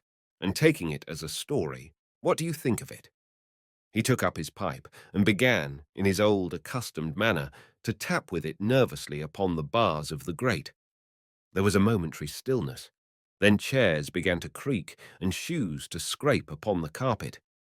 I took my eyes off the time-traveller's face and looked round at his audience. They were in the dark, and little spots of colour swam before them. The medical man seemed absorbed in the contemplation of our host. The editor was looking hard at the end of his cigar, the sixth. The journalist fumbled for his watch. The others, as far as I remember, were motionless. The editor stood up with a sigh. "What a pity it is you're not a writer of stories," he said, putting his hand on the time-traveller's shoulder. "You don't believe it? Well, I thought not." The time-traveller turned to us. "Where are the matches?" he said. He lit one and spoke over his pipe, puffing. "To tell you the truth, I hardly believe it myself. And yet—" His eye fell with a mute inquiry upon the withered white flowers upon the little table. Then he turned over the hand holding his pipe, and I saw he was looking at some half-healed scars on his knuckles. The medical man rose, came to the lamp, and examined the flowers. "The gynoecium's odd," he said. The psychologist leant forward to see, holding out his hand for a specimen. "I'm hanged if it isn't 1:15, said the journalist. "How shall we get home?" "Plenty of cabs at the station," said the psychologist. "It's a curious thing," said the medical man, "but I certainly don't know the natural order of these flowers. May I have them?" The time-traveller hesitated. Then suddenly, "Certainly not." "Where did you really get them?" said the medical man. The time-traveller put his hand to his head. He spoke like one who was trying to keep hold of an idea that eluded him. "They were put into my pocket by Wiener when I travelled into time." He stared round the room. "I'm damned if it isn't all going. This room and you and the atmosphere of every day is too much for my memory. Did I ever make a time machine or a model of a time machine? Or is it all only a dream? They say life is a dream, a precious, poor dream at times, but I can't stand another that won't fit. It's madness. And where did the dream come from? I must look at that machine, if there is one." He caught up the lamp swiftly and carried it, flaring red, through the door into the corridor. We followed him. There in the flickering light of the lamp was the machine, sure enough. Squat, ugly and askew, a thing of brass, ebony, ivory, and translucent, glimmering quartz. Solid to the touch, for I put out my hand and felt the rail of it. and with brown spots and smears upon the ivory, and bits of grass and moss upon the lower parts, and one rail bent awry. The time traveller put the lamp down on the bench and ran his hand along the damaged rail. "It's all right now," he said. "The story I told you was true. I'm sorry to have brought you out here in the cold." He took up the lamp, and in an absolute silence, we returned to the smoking room. He came into the hall with us and helped the editor on with his coat. The medical man looked into his face and with a certain hesitation told him he was suffering from overwork, at which he laughed hugely. I remember him standing in the open doorway, bawling good night. I shared a cab with the editor. He thought the tale a gaudy lie. For my own part, I was unable to come to a conclusion. The story was so fantastic and incredible, the telling so credible and sober. I lay awake most of the night thinking about it. I determined to go next day and see the time traveller again. I was told he was in the laboratory, and being on easy terms in the house, I went up to him. The laboratory, however, was empty. I stared for a minute at the time machine and put out my hand and touched the lever. At that, the squat, substantial-looking mass swayed like a bough shaken by the wind. Its instability startled me extremely, and I had a queer reminiscence of the childish days when I used to be forbidden to meddle. I came back through the corridor. The time traveller met me in the smoking room. He was coming from the house. He had a small camera under one arm and a knapsack under the other. He laughed when he saw me and gave me an elbow to shake. "I'm frightfully busy," said he, "with that thing in there." "But is it not some hoax?" I said. "Do you really travel through time?" "Really and truly I do." And he looked frankly into my eyes. He hesitated. His eye wandered about the room. "I only want half an hour," he said. "I know why you came, and it's awfully good of you. There's some magazines here. If you'll stop to lunch, I'll prove you this time travelling up to the hilt, specimens and all. If you'll forgive my leaving you now." I consented, hardly comprehending then the full import of his words, and he nodded and went on down the corridor. I heard the door of the laboratory slam, seated myself in a chair, and took up a daily paper. What was he going to do before lunchtime? Then suddenly I was reminded by an advertisement that I had promised to meet Richardson, the publisher, at 2. I looked at my watch and saw that I could barely save that engagement. I got up and went down the passage to tell the time traveller. As I took hold of the handle of the door, I heard an exclamation, oddly truncated at the end, and a click and a thud. A gust of air whirled round me as I opened the door, and from within came the sound of broken glass falling on the floor. The time traveller was not there. I seemed to see a ghostly, indistinct figure sitting in a whirling mass of black and brass for a moment, a figure so transparent that the bench behind with its sheets of drawings was absolutely distinct. But this phantasm vanished as I rubbed my eyes. The time machine had gone. Save for a subsiding stir of dust, the further end of the laboratory was empty. A pane of the skylight had apparently just been blown in. I felt an unreasonable amazement. I knew that something strange had happened, and for the moment could not distinguish what the strange thing might be. As I stood staring, the door into the garden opened, and the manservant appeared. We looked at each other. Then ideas began to come. "Has Mr. gone out that way?" said I. "No, sir. No one has come out this way. I was expecting to find him here." At that, I understood. At the risk of disappointing Richardson, I stayed on, waiting for the time traveller, waiting for the second, perhaps still stranger story, and the specimens and photographs he would bring with him. But I am beginning now to fear that I must wait a lifetime. The time traveller vanished 3 years ago, and as everybody knows now, he has never returned. Epilogue.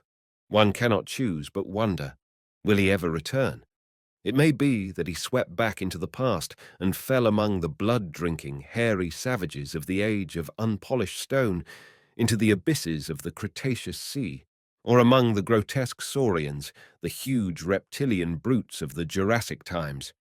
He may even now, if I may use the phrase, be wandering on some plesiosaurus-haunted oolitic coral reef, or beside the lonely saline seas of the Triassic Age? Or did he go forward into one of the nearer ages in which men are still men, but with the riddles of our own time answered and its wearisome problems solved? Into the manhood of the race, for I, for my own part, cannot think that these latter days of weak experiment, fragmentary theory, and mutual discord are indeed man's culminating time. I say, for my own part. He, I know, for the question had been discussed among us long before the time machine was made, thought but cheerlessly of the advancement of mankind, and saw in the growing pile of civilization only a foolish heaping that must inevitably fall back upon and destroy its makers in the end. If that is so, it remains for us to live as though it were not so. But to me the future is still black and blank, is a vast ignorance, lit at a few casual places by the memory of his story. And I have by me, for my comfort, two strange white flowers, shriveled now and brown and flat and brittle, to witness that even when mind and strength had gone, gratitude and a mutual tenderness still lived on in the heart of man.